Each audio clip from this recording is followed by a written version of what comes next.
Welcome to അപ്പിളാറൻ class. ഇന്ന് നമ്മൾ എൻക്ലക്സിലെ ഒരു മേജർ ടോപ്പിക്കാണ് ഡിസ്കസ് ചെയ്യുന്നത്. ഹാർട്ട് ഫെയിലിയറിനെ പറ്റിയാണ്. ഞാൻ അനില സൈമൺ. അപ്പോൾ ഹാർട്ട് ഫെയിലിയറിനെ പറ്റി പറയുമ്പോൾ ആദ്യം തന്നെ ഒരു ചെറിയ റിവ്യൂ, ഹാർട്ടിന്റെ ഫംഗ്ഷൻ എങ്ങനെയാണ് എന്നുള്ളതിനെ പറ്റി ഒരു ചെറിയ റിവ്യൂ നടത്തി കഴിഞ്ഞാൽ നമുക്ക് കുറച്ചുകൂടെ എളുപ്പത്തിൽ ഹാർട്ട് ഫെയിലിയറിനെ പറ്റി മനസ്സിലാവും. അപ്പൊ നമുക്ക് എല്ലാവർക്കും തന്നെ അറിയാവുന്ന കാര്യമാണ്, ഹാർട്ട് എന്ന് പറയുന്നതാണ് നമ്മുടെ മേജർ പമ്പ്, അല്ലെ? ഒരു മെഷീനാണ്.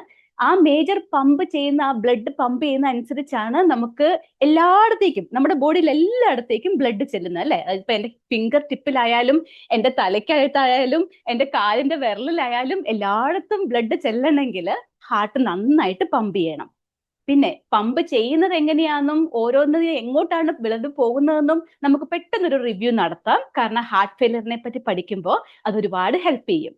നമുക്കറിയാം, നമ്മുടെ ബ്ലഡ്, അതായത് നമ്മുടെ ഓക്സിജനേറ്റഡ് ബ്ലഡ് ഉപയോഗിച്ച് കഴിയുമ്പോൾ അത് നമ്മുടെ ഹാർട്ടിന്റെ റൈറ്റ് സൈഡിലേക്കാണ് വരിക എന്ന് നമുക്കറിയാം, അല്ലെ? അത് വരുന്നത് എങ്ങനെയാണ്? നമ്മുടെ സുപ്പീരിയർ വീന കേവായാലും ഇൻഫീരിയർ വീന കേവായും വഴിയാണ് ആ ഡീ ഓക്സിജനേറ്റഡ് ബ്ലഡ് നമ്മുടെ ഹാർട്ടിന്റെ റൈറ്റ് സൈഡിലേക്ക് വരുന്നത്. റൈറ്റ് സൈഡ് എന്ന് പറയുമ്പോൾ റൈറ്റ് ഓട്രിയത്തിലേക്കാണ് ഈ ബ്ലഡ് വന്ന് വീഴുന്നത്, അല്ലെ? അപ്പൊ സുപ്പീരിയർ വീനേക്കാവ എന്ന് പറയുന്നത് നമ്മുടെ ബ്രെയിനിൽ നിന്നും ഹെഡിൽ നിന്നും ഈ അപ്പർ ഏരിയയിൽ നിന്നുള്ള എല്ലാം ഡ്രെയിൻ ചെയ്ത് സുപ്പീരിയർ വീനക്കേവായിലേക്ക് കൂടെ വന്ന് റൈറ്റ് ഓട്രിയത്തിലേക്ക് വന്ന് വീഴും. പിന്നെ നമ്മുടെ ബാക്കി താഴേക്കുള്ള ബോഡി പാർട്ടിൽ നിന്ന്, ഇപ്പൊ അബ്ഡോമൻ ആവാം, ലിവർ ആവാം, നമ്മുടെ എല്ലാ ലോവർ എക്സ്ട്രിമിറ്റീസ് നിന്നും എല്ലാം ഉള്ള ബ്ലഡ് ഡീ ഓക്സിജനേറ്റഡ് ബ്ലഡ്, അതായത് ഉപയോഗിച്ച് കഴിഞ്ഞ ബാഡ് ബ്ലഡ് എന്ന് നമുക്ക് പറയാം. ആ ഡീ ഓക്സിജനേറ്റഡ് ബ്ലഡ് താഴേക്കുള്ള എല്ലായിടത്തുനിന്നും വന്ന് വീഴുന്നത് ഇൻഫീരിയർ വീനക്കേവായി കൂടെ കയറി അത് റൈറ്റ് ഓട്രിയത്തിൽ തന്നെ വന്ന് വീഴും.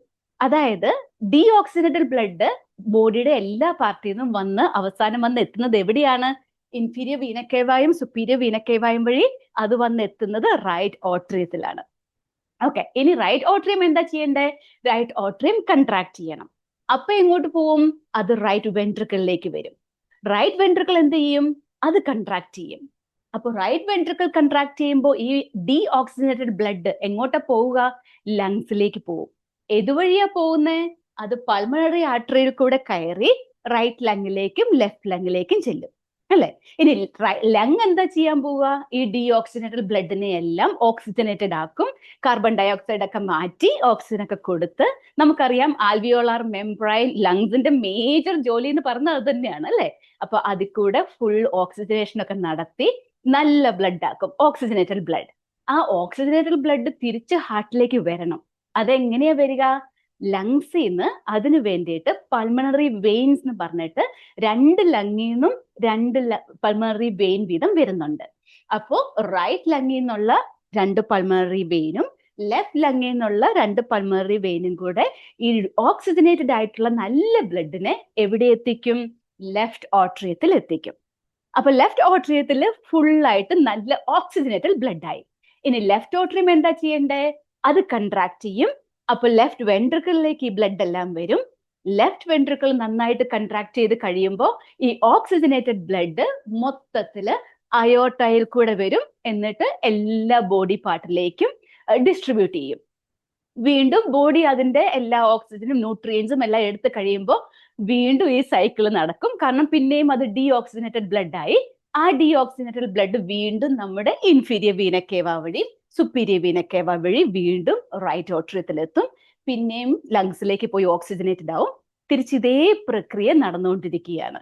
അത് എല്ലാ സൈക്കിളും, അല്ലെ? ഓരോ പ്രാവശ്യവും ഹാർട്ട് ബീറ്റ് ചെയ്യുമ്പോൾ ഇങ്ങനെ റൈറ്റ് ഓട്രിയം കൺട്രാക്ട് ചെയ്യുന്നു, ലെഫ്റ്റ് ഓട്രിയം കൺട്രാക്ട് ചെയ്യുന്നു, right atrium left ventricle contract ചെയ്യുന്നു. ഈ ഒരു പ്രക്രിയ ഇങ്ങനെ നടന്നുകൊണ്ടേയിരിക്കുകയാണ് ഫുൾ ടൈം. അപ്പോൾ ആ പമ്പിങ് ആക്ഷൻ ആണ് നമുക്ക് ശരിക്കും പറഞ്ഞാൽ ഓക്സിജനേറ്റഡ് ബ്ലഡ് എല്ലായിടത്തും എത്തിക്കുന്നതും ഡീ ഓക്സിജനേറ്റഡ് ബ്ലഡ് പ്യൂരിഫൈ ചെയ്ത് കിട്ടുന്നതും. അപ്പോൾ ഒരു കാരണവശാലും ആ പമ്പിങ് ആക്ഷന് ഒരു പ്രശ്നവും വരാൻ പാടില്ല, അല്ലെ? Right atrium left atrium contract ചെയ്യുന്നതും right ventricle left ventricle contract ചെയ്യുന്നതും ഏറ്റവും ബെസ്റ്റ് ആയിട്ട് ഓരോ ബീറ്റിലും നടന്നുകൊണ്ടിരിക്കണം. എങ്കിലേ നമ്മുടെ ലൈഫിലുള്ള, നമ്മുടെ ബോഡിയിലെ എല്ലാ ഓർഗൻസിനും ഇനഫ് ആയിട്ടുള്ള ഓക്സിജനേറ്റഡ് ബ്ലഡ് കിട്ടുകയും ഏറ്റവും ഫങ്ഷൻസ് നന്നായിട്ട് നടക്കുകയും ചെയ്യുള്ളൂ. അപ്പൊ ഹാർട്ട് ഫെയിലിയർ എന്ന് പറഞ്ഞാൽ എന്താ സംഭവിക്കുക? ഈ പമ്പിങ് ആക്ഷന് ഒരു പ്രശ്നം വരിക. അപ്പൊ ഹാർട്ടിന് നന്നായിട്ട് ബ്ലഡ് എല്ലായിടത്തേക്കും പമ്പ് ചെയ്യാൻ പറ്റാണ്ട് വരിക. അതിനാണ് നമ്മൾ ഹാർട്ട് ഫെയിലിയർ എന്ന് പറയുക. അപ്പൊ ഹാർട്ട് ഫെയിലിയറിനെ പറ്റി പറയുമ്പോൾ നമ്മൾ കുറച്ച് വേർഡ്സ് ഒക്കെ കേൾക്കാറുണ്ട്. അക്യൂട്ട് ആണോ, ക്രോണിക് ആണോ, കോമ്പൻസേറ്റഡ് ആണോ, ഡീകോമ്പൻസേറ്റഡ് ആണോ, റൈറ്റ് ഹാർട്ട് ഫെയിലിയർ ആണോ, ലെഫ്റ്റ് ഹാർട്ട് ഫെയിലിയർ ആണോ, കൺജസ്റ്റീവ് ഹാർട്ട് ഫെയിലിയർ ആണോ, ഹാർട്ട് ഫെയിലിയർ എന്ന് മാത്രമേ പറയുന്നുള്ളൂ. അങ്ങനെ ഒരുപാട് വേർഡ്സ് ഇതിൽ വരാം. നമ്മുടെ എൻക്ലക്സിന്റെ ക്വസ്റ്റ്യൻസ് വരുമ്പോഴും ഇങ്ങനെ കുറച്ച് വേർഡ്സ് കാണാം. അപ്പൊ നമുക്ക് അതിൽ ഓരോന്നിൽ കൂടെ ഒന്ന് കടന്നുപോയി ഏറ്റവും നന്നായിട്ട് ഇതിനെപ്പറ്റി ഒന്ന് അണ്ടർസ്റ്റാൻഡ് ചെയ്യാം. പക്ഷെ മെയിൻ തിങ് ഇതാണ്, ഹാർട്ടിന്റെ പമ്പിങ് എബിലിറ്റി ഇല്ലാണ്ടാവുമ്പോഴാണ് നമ്മൾ ഹാർട്ട് ഫെയിലിയർ എന്ന് പറയുക.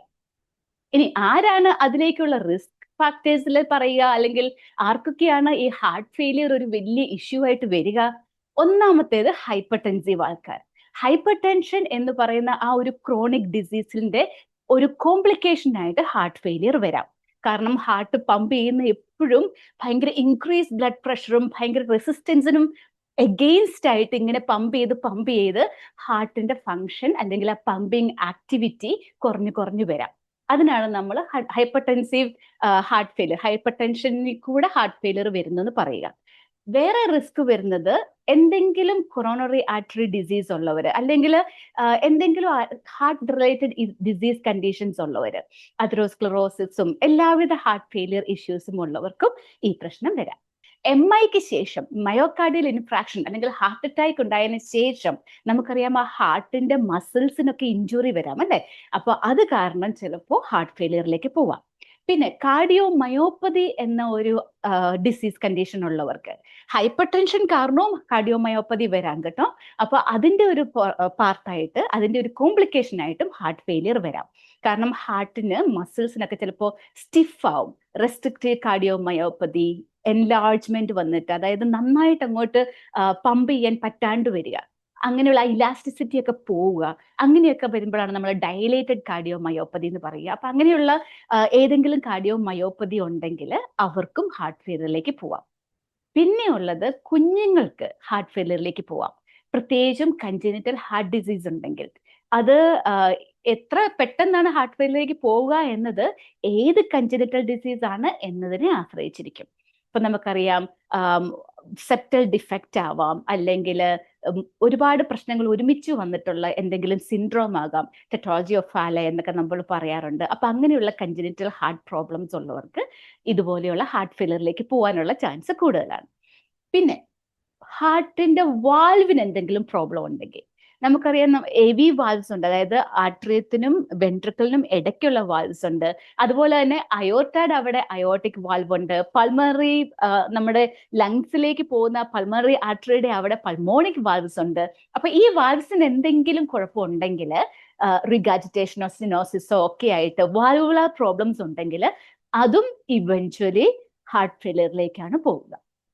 പിന്നെ ഇൻഫ്ലമേറ്ററി ഡിസീസ്, അതായത് മയോകാർഡൈറ്റിസ് എന്ന് പറയും. അതായത് മയോകാർഡിയം ആണല്ലോ നമ്മുടെ മസിൽസ്, ഹാർട്ടിന്റെ മസിൽസ്, അതിനെന്തെങ്കിലുമൊക്കെ ഇൻഫെക്ഷൻ വരിക.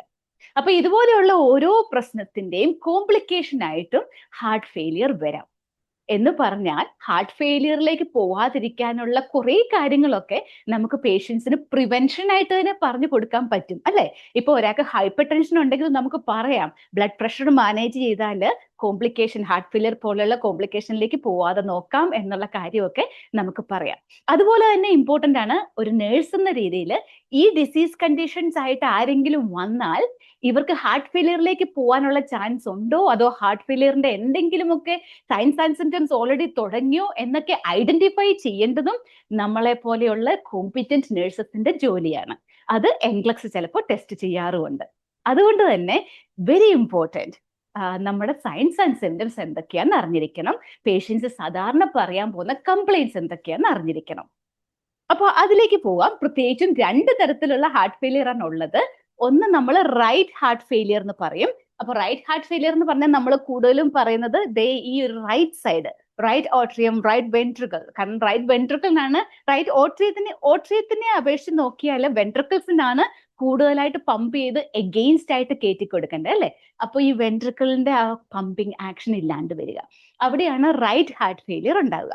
ഇനി ലെഫ്റ്റ് ഹാർട്ട് ഫെയിലിയർ എന്ന് പറഞ്ഞാലോ, ലെഫ്റ്റ് സൈഡിൽ പ്രത്യേകിച്ചും ലെഫ്റ്റ് വെൻട്രിക്കിളിന് നന്നായിട്ട് പമ്പ് ചെയ്യാൻ മേലാതെ വരുമ്പോഴാണ് ലെഫ്റ്റ് വെൻട്രിക്കിളിന്റെ അല്ലെങ്കിൽ ലെഫ്റ്റ് ഹാർട്ട് ഫെയിലിയർ എന്ന് പറയുക.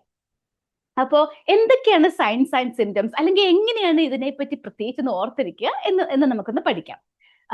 ഒരു അണ്ടർസ്റ്റാൻഡിങ് ഉണ്ടെങ്കിൽ ശരിക്കും പറഞ്ഞാൽ കാണാതെ പഠിക്കേണ്ട ആവശ്യമില്ല കേട്ടോ. അപ്പോ ഞാൻ ഇതിന്റെ ഒരു ഇമാജിനറി കോൺവെർസേഷൻ ഒന്ന് കേട്ടാൽ മതി. അത് കേട്ട് കഴിഞ്ഞാൽ നിങ്ങൾക്ക് മനസ്സിലാവും എന്തൊക്കെയായിരിക്കും സൈൻസ് ആൻഡ് സിംറ്റംസ് എന്ന്. അപ്പൊ നമുക്കറിയാം റൈറ്റ് വെൻട്രിക്കിളിന് എന്തെങ്കിലും പമ്പിങ്ങിന്റെ പ്രശ്നം വരുമ്പോഴാണ് കൂടുതലും റൈറ്റ് ഹാർട്ട് ഫെയിലിയർ എന്ന് പറയുക എന്ന് നമ്മൾ പറഞ്ഞു. റൈറ്റ് വെൻട്രിക്കിളിന് എവിടെ നിന്നാണ് ബ്ലഡ് വരുന്നത്? റൈറ്റ് ഓട്രിയത്തിൽ നിന്ന്. റൈറ്റ് ഓട്രിയത്തിന് എവിടുന്നാ ബ്ലഡ് വരുന്നത്? സുപ്പീരിയർ വീന കേവായിന്നും ഇൻഫീരിയർ വീന കേവായിന്നും. ഓക്കെ, അപ്പൊ ഇങ്ങനെ റൈറ്റ് ഓട്രിയം ഇങ്ങനെ ബ്ലഡ് ഒക്കെ കിട്ടിയിരിക്കുവാണ് കേട്ടോ. സുപ്പീരിയർ വീന കേവായിന്നും ഇൻഫീരിയർ വീന കേവായിന്നും റൈറ്റ് ഓട്രിയത്തിൽ ബ്ലഡ് ഒക്കെ വന്നു. എന്നിട്ട് റൈറ്റ് ഓട്രിയം കൺട്രാക്ട് ചെയ്യുക. അപ്പൊ ആരാണ് ഇവിടെ ആ ബ്ലഡ് മുഴുവൻ സ്വീകരിക്കേണ്ടത്? Right ventricle. ഓക്കെ, അപ്പൊ റൈറ്റ് വെൻട്രിക്കിളിന് ഒരു പ്രശ്നമുണ്ട്. റൈറ്റ് വെൻട്രിക്കിൾ ദേ ഇങ്ങനെ ചെയ്തുകൊണ്ടിരിക്കേണ്ടതായിരുന്നു. റൈറ്റ് ഓട്രിയം കൊടുക്കുമ്പോൾ ഉടനെ റൈറ്റ് വെൻട്രിക്കിൾ പമ്പ് ചെയ്ത് നമ്മുടെ ലങ്സിലേക്ക് ഓക്സിജനേഷന് വേണ്ടിയിട്ട് ശരിക്കും പമ്പ് ചെയ്ത് കൊടുക്കേണ്ടതാണ്. പക്ഷെ ഇപ്പോ റൈറ്റ് വെൻട്രിക്കിളിന് ഒരു പ്രശ്നം. റൈറ്റ് വെൻട്രിക്കിളിന്റെ പമ്പിങ് ആക്ഷൻ അങ്ങോട്ട് ശരിയാവുന്നില്ല. അതായത് ഇങ്ങനെ പമ്പ് ചെയ്യുന്നതിന് പകരം ചെറുതായിട്ടേ പമ്പ് ചെയ്യുന്നുള്ളൂ. അപ്പൊ എന്താ പറ്റുക? ഫുൾ ബ്ലഡ്, റൈറ്റ് വെൻട്രിക്കിളിൽ വരുന്ന ഫുൾ ബ്ലഡ് പൾമറി ഓർട്ടറിയിലേക്ക് പോകത്തില്ല, കുറച്ചിവിടെ കിടക്കും അല്ലെ. കാരണം ഇങ്ങനെ ശരിക്കും സ്ക്വീസ് ചെയ്താലല്ലേ മുഴുവനായിട്ടും പൾമറി ഓർട്ടറിയിലേക്ക് പോകത്തുള്ളൂ, ലങ്സിലേക്ക് പോയി ഫുൾ ഓക്സിജനേഷൻ ഒക്കെ നടക്കത്തുള്ളൂ. പക്ഷെ ഇവിടെ എന്ത് പറ്റി? നന്നായിട്ട് പമ്പ് ചെയ്യാൻ പറ്റാത്തത് കൊണ്ട്, അതായത് ഹാർട്ട് ഫെയിലിയർ ഉള്ളത് കൊണ്ട് റൈറ്റ് വെൻട്രിക്കിൾ പതുക്കെ ഇത്രയ്ക്ക് വരുന്നുള്ളൂ. അപ്പൊ ഇതിന് ഔട്ട്പുട്ട് അത്രയ്ക്ക് പോരാ, കുറെ ബ്ലഡ് ഇതിൻ്റെ അകത്ത് കിടക്കുക. അപ്പൊ അങ്ങനെ കിടക്കെ റൈറ്റ് ഓട്രിയത്തിന് ഇത് വല്ലതും അറിയണോ? ഒന്നും അറിയണ്ട. റൈറ്റ് ഓട്രിയം എന്താ ചെയ്യുക? ഓ, എനിക്കിതാ സുപ്പീരിയർ വീന കേവ എന്നും ഇൻഫീരിയർ വീന കേവ എന്നും കുറെ ബ്ലഡ് ഇവിടെ വന്നിട്ടുണ്ടല്ലോ, ഞാൻ നിനക്ക് തരാൻ പോവാന്ന് പറഞ്ഞിട്ട് റൈറ്റ് ഓട്രിയം അങ്ങ് കൺട്രാക്ട് ചെയ്യും. അപ്പൊ റൈറ്റ് വെൻട്രിക്കിൾ എന്ത് പറയും? എന്നെ കൊണ്ട് പറ്റൂല ഇഷ്ടാന്ന് പറയും അല്ലേ. കാരണം റൈറ്റ് വെൻട്രിക്കിൾ പറയും എനിക്ക് ഓൾറെഡി ഇതിൻ്റെ അകത്ത് കുറെ കിടപ്പുണ്ട്, കഴിഞ്ഞ പ്രാവശ്യം തന്നത് ഓൾറെഡി കിടക്കുക, എനിക്ക് ഇത്രയൊക്കെ പറ്റുന്നുള്ളൂ, എനിക്ക് ഇനി നിന്റെ കയ്യിൽ നിന്ന് വീണ്ടും വാങ്ങാൻ മേല, കാരണം ഞാൻ ഓൾറെഡി ഓവർഫ്ലോ ആവുകയാണ് ഇവിടെ, ഐ ആം സ്ട്രഗിളിങ് എന്ന് പറയും. ഓക്കെ, അപ്പൊ റൈറ്റ് വെൻട്രിക്കിൾ അങ്ങനെ പറയുമ്പോൾ റൈറ്റ് ഓട്രിയം പറയും അതിനിപ്പോ ഞാൻ എന്നാ ചെയ്യാനാ, എനിക്കിതാ സുപ്പീരിയർ വീന കേവ എന്നും ഇൻഫീരിയർ വീന കേവ എന്നും ഇങ്ങനെ വന്നുകൊണ്ടിരിക്കുക, എനിക്കത് നിനക്ക് തന്നല്ലേ പറ്റൂ, എനിക്കതേ പറ്റുള്ളൂ എന്ന് പറയും. അപ്പൊ റൈറ്റ് വെൻട്രിക്കിൾ പറയും എന്നെ കൊണ്ട് പറ്റില്ല, അതുകൊണ്ട് നിനക്ക് കിട്ടിയത് എവിടുന്നാണോ അങ്ങോട്ട് തിരിച്ചു കൊടുത്തോളാൻ പറയും. ഓക്കെ, ഇനി നമുക്കൊന്ന് ഒരു മിനിറ്റ് ഒന്ന് ആലോചിച്ച് നോക്കാം. എവിടുന്നാണ് റൈറ്റ് ഓട്രിയത്തിന് ഈ ബ്ലഡ് കിട്ടിയത്? സുപ്പീരിയർ വീന കേവയെന്നും ഇൻഫീരിയർ വീന കേവയെന്നും. അപ്പൊ റൈറ്റ് ഓട്രിയത്തിന് വേറെ വഴിയൊന്നുമില്ല തിരിച്ചങ്ങോട്ട് ബാക്കപ്പ് ചെയ്യുക എന്നല്ലാതെ. അപ്പൊ ഈ ബ്ലഡ് റൈറ്റ് ഓട്രിയത്തിൽ വരുന്ന ബ്ലഡിനെ റൈറ്റ് ഓട്രിയം എന്ത് ചെയ്യും? റൈറ്റ് വെൻട്രിക്കിളിനെ കൊണ്ട് പറ്റുന്നില്ല, തിരിച്ചു കൊടുത്തേ പറ്റൂ. അപ്പൊ തിരിച്ച് സുപ്പീരിയർ വീന കേവയിലേക്കും ഇൻഫീരിയർ വീന കേവയിലേക്കും അങ്ങ് കൊടുക്കും. സുപ്പീരിയർ വീന കേവയിലേക്ക് കൊടുക്കുമ്പോഴാണ് ഈ ബാക്കപ്പ് വരുമ്പോഴാണ് നമ്മൾ പേഷ്യൻസിന് venous neck vein distension, jugular venous distension എന്നൊക്കെ നമ്മൾ പറയില്ലേ, ആ നെക്ക് ഡിസ്റ്റൻഷൻ വരുന്ന അതുകൊണ്ടാണ്.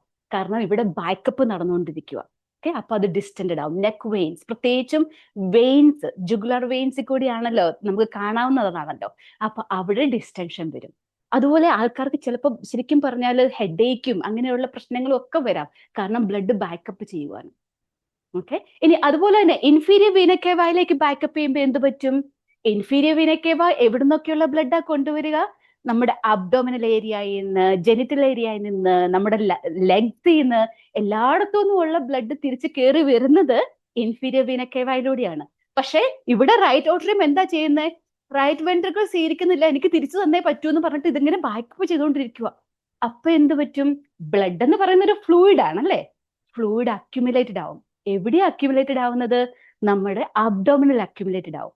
അതുകൊണ്ടാണ് ഈ ഒരു ബാക്കപ്പ് വരുമ്പോൾ, റൈറ്റ് ഹാർട്ട് ഫെയിലിയർ ഉള്ള ആൾക്കാർക്ക് വരുമ്പോൾ നമുക്ക് കാണാം ഒരുപാട് അസൈറ്റിസ് ഉണ്ടാവാറുണ്ട് അവർക്കല്ലേ. അതായത് അവരുടെ അബ്ഡോമിനിൽ ഫ്ലൂയിഡ് ഫിൽഡ് ആവും, അതാണ് അസൈറ്റിസ്. അതുപോലെ തന്നെ അസൈറ്റിസ് ഉള്ളപ്പോൾ അവർക്ക് ഫുഡൊന്നും കഴിക്കാൻ തോന്നത്തില്ല. അപ്പൊ അവിടെ അപ്പിറ്റൈറ്റ്, അവർക്ക് വിശപ്പൊന്നും ഉണ്ടാവത്തില്ല. പിന്നെ ഭയങ്കര നോഷിയേറ്റഡ് ഫീലിംഗ് ആയിരിക്കും. നമുക്ക് തന്നെ അറിയാം, നമുക്ക് വയറിങ്ങനെ ബ്ലോട്ടഡ് ആയിട്ട് ഇരിക്കുമ്പോൾ തന്നെ എന്തൊരു പ്രയാസമാണ്. അപ്പൊ പിന്നെ ഇവിടെ ഫ്ലൂയിഡ് ഫീൽഡും കൂടെ ആണെങ്കിലോ, you don't feel like eating അല്ലേ. പിന്നെ നോഷിയ, ഭയങ്കര മിസറബിൾ ആയിരിക്കും.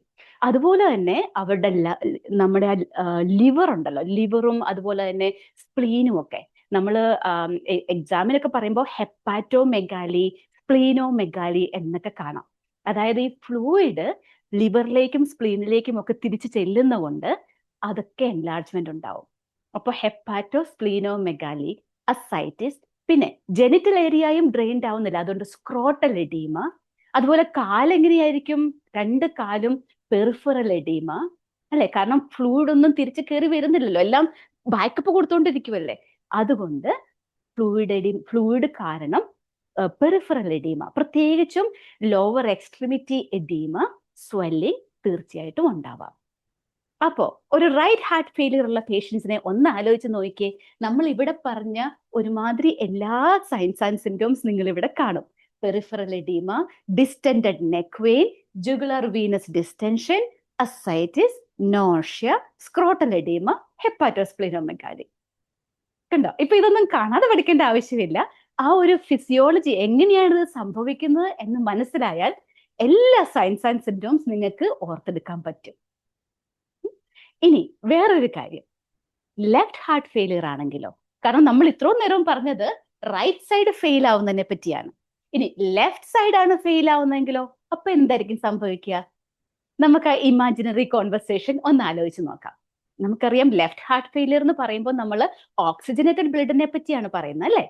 ഇവിടെ ലെഫ്റ്റ് വെൻട്രിക്കിൾ ആണ് ഫെയിൽ ആയി പോകുന്നത്. ലെഫ്റ്റ് വെൻട്രിക്കിൾ ശരിക്കും ഏറ്റവും കൂടുതൽ ഹാർട്ടിൽ വർക്ക് ചെയ്യുന്ന 4 ചേംബർ ഉള്ളതിൽ ഏറ്റവും കൂടുതൽ വർക്ക് ചെയ്യുന്ന ചേംബർ ഏതാണെന്ന് ചോദിച്ചാൽ നമുക്കറിയാം ലെഫ്റ്റ് വെൻട്രിക്കിൾ ആണ്. കാരണം ഭയങ്കരമായിട്ട് ഇങ്ങനെ അയോട്ടോ ഒന്നാതെ ഇങ്ങനെ വളഞ്ഞായിരിക്കുന്നേ, പിന്നെ അതിന് ഓപ്പോസിറ്റ് ആയിട്ട് എഗെയിൻസ്റ്റ് ഗ്രാവിറ്റി വേണം ഇത് പമ്പ് ചെയ്ത് കൊടുക്കാൻ, അല്ലെ? അതുകൊണ്ട് തന്നെ നല്ല പ്രഷറിൽ പമ്പ് ചെയ്താലേ ലെഫ്റ്റ് വെൻട്രിക്കിളിൽ നിന്ന് ബ്ലഡ് ഫുള്ളായിട്ട് പോകത്തുള്ളൂ. ഇനി ലെഫ്റ്റ് വെൻട്രിക്കിൾ എന്താ ചെയ്യുക? പമ്പ് ചെയ്യാൻ ശ്രമിക്കും, പക്ഷെ വെൻട്രിക്കിൾ ഫെയിൽ ആവുമ്പോൾ, ഹാർട്ട് ഫെയിലിയർ ഉള്ളപ്പോൾ ലെഫ്റ്റ് വെൻട്രിക്കിൾ നന്നായിട്ട് പമ്പ് ചെയ്യാൻ പറ്റില്ല, അതാ ഇങ്ങനെ പറ്റും. അപ്പം വീണ്ടും ഇവിടെ ലെഫ്റ്റ് വെൻട്രിക്കിളിൽ ബ്ലഡ് കുറച്ച് കിടക്കും.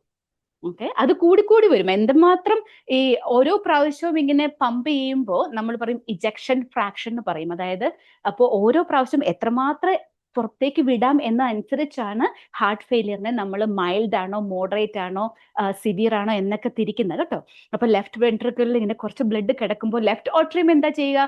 ലെഫ്റ്റ് ഓട്രിയം ഇതൊന്നും മനസ്സിലാകുന്നില്ല. ലെഫ്റ്റ് ഓട്രിയം ഈസ് ലൈക്ക്, ഓ എനിക്കിതാ ബ്ലഡ് വരുന്നുണ്ട്. എവിടുന്നാ വരുന്നത്? ലങ്സിന്ന് ഓക്സിജനേറ്റഡ് ബ്ലഡ് ലെഫ്റ്റ് ഓട്രിയത്തിലേക്ക് വരിക.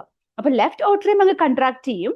ലെഫ്റ്റ് വെൻട്രിക്കിൾ പറയും എന്നെ കൊണ്ട് പറ്റില്ല, എനിക്ക് ഓൾറെഡി കഴിഞ്ഞ പ്രാവശ്യം തന്നതൊക്കെ ഇവിടെ കിടക്കുവാണ്, ഞാനിങ്ങനെ ശ്രമിച്ചുകൊണ്ടിരിക്കുവാണ് ഇത് പമ്പ് ചെയ്ത് അയോട്ടയിലേക്ക് കൊടുക്കാൻ, പക്ഷെ എന്നെ കൊണ്ട് പറ്റുന്നില്ല എന്ന് പറയും. അപ്പൊ ലെഫ്റ്റ് ഓട്രിയം എന്ത് ചെയ്യും?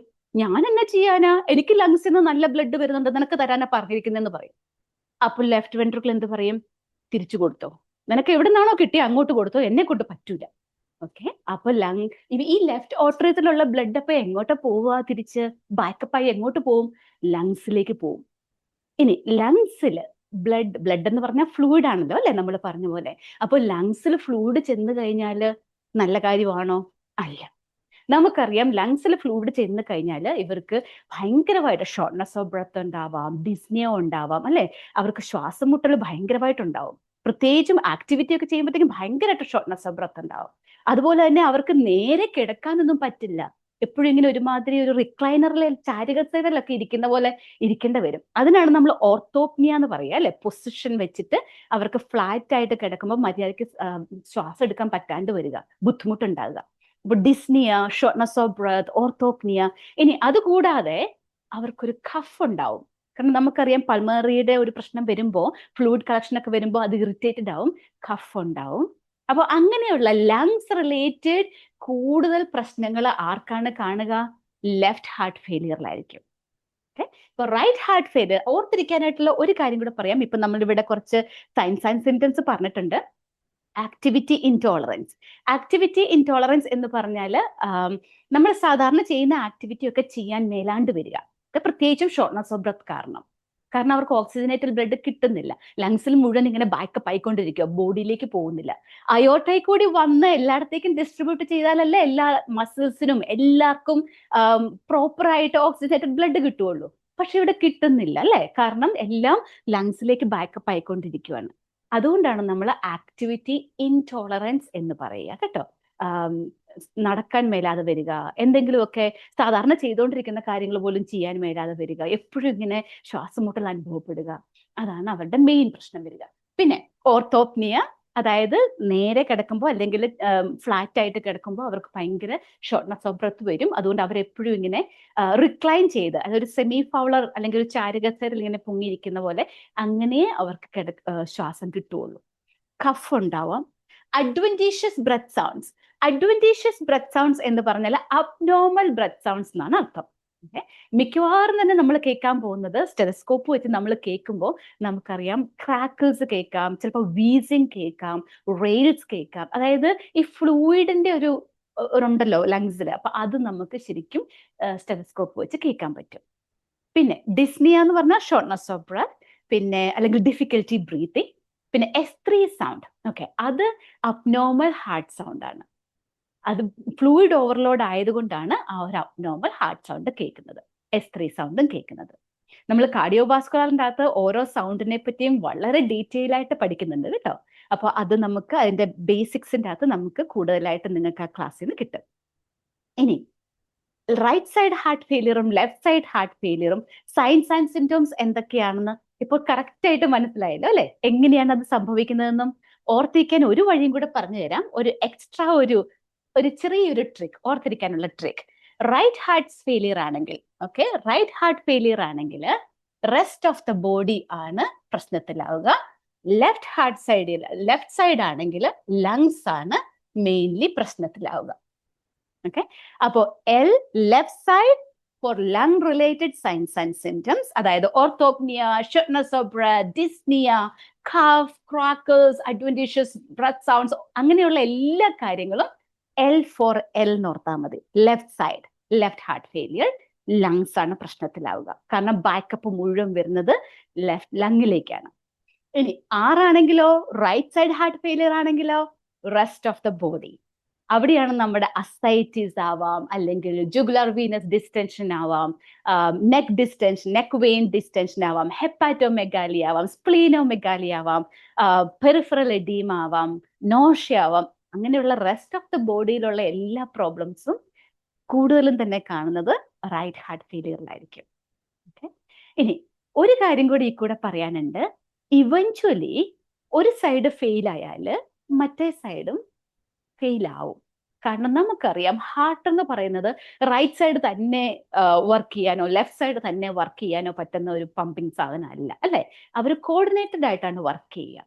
നമുക്കറിയാം ഇലക്ട്രിക്കൽ ഇമ്പൾസസ് ഒക്കെ SNOD എന്ന് വരുമ്പോൾ റൈറ്റ് ഓട്രിയം ലെഫ്റ്റ് ഓട്രിയം ഒരുമിച്ചാണ് കൺട്രാക്ട് ചെയ്യുക.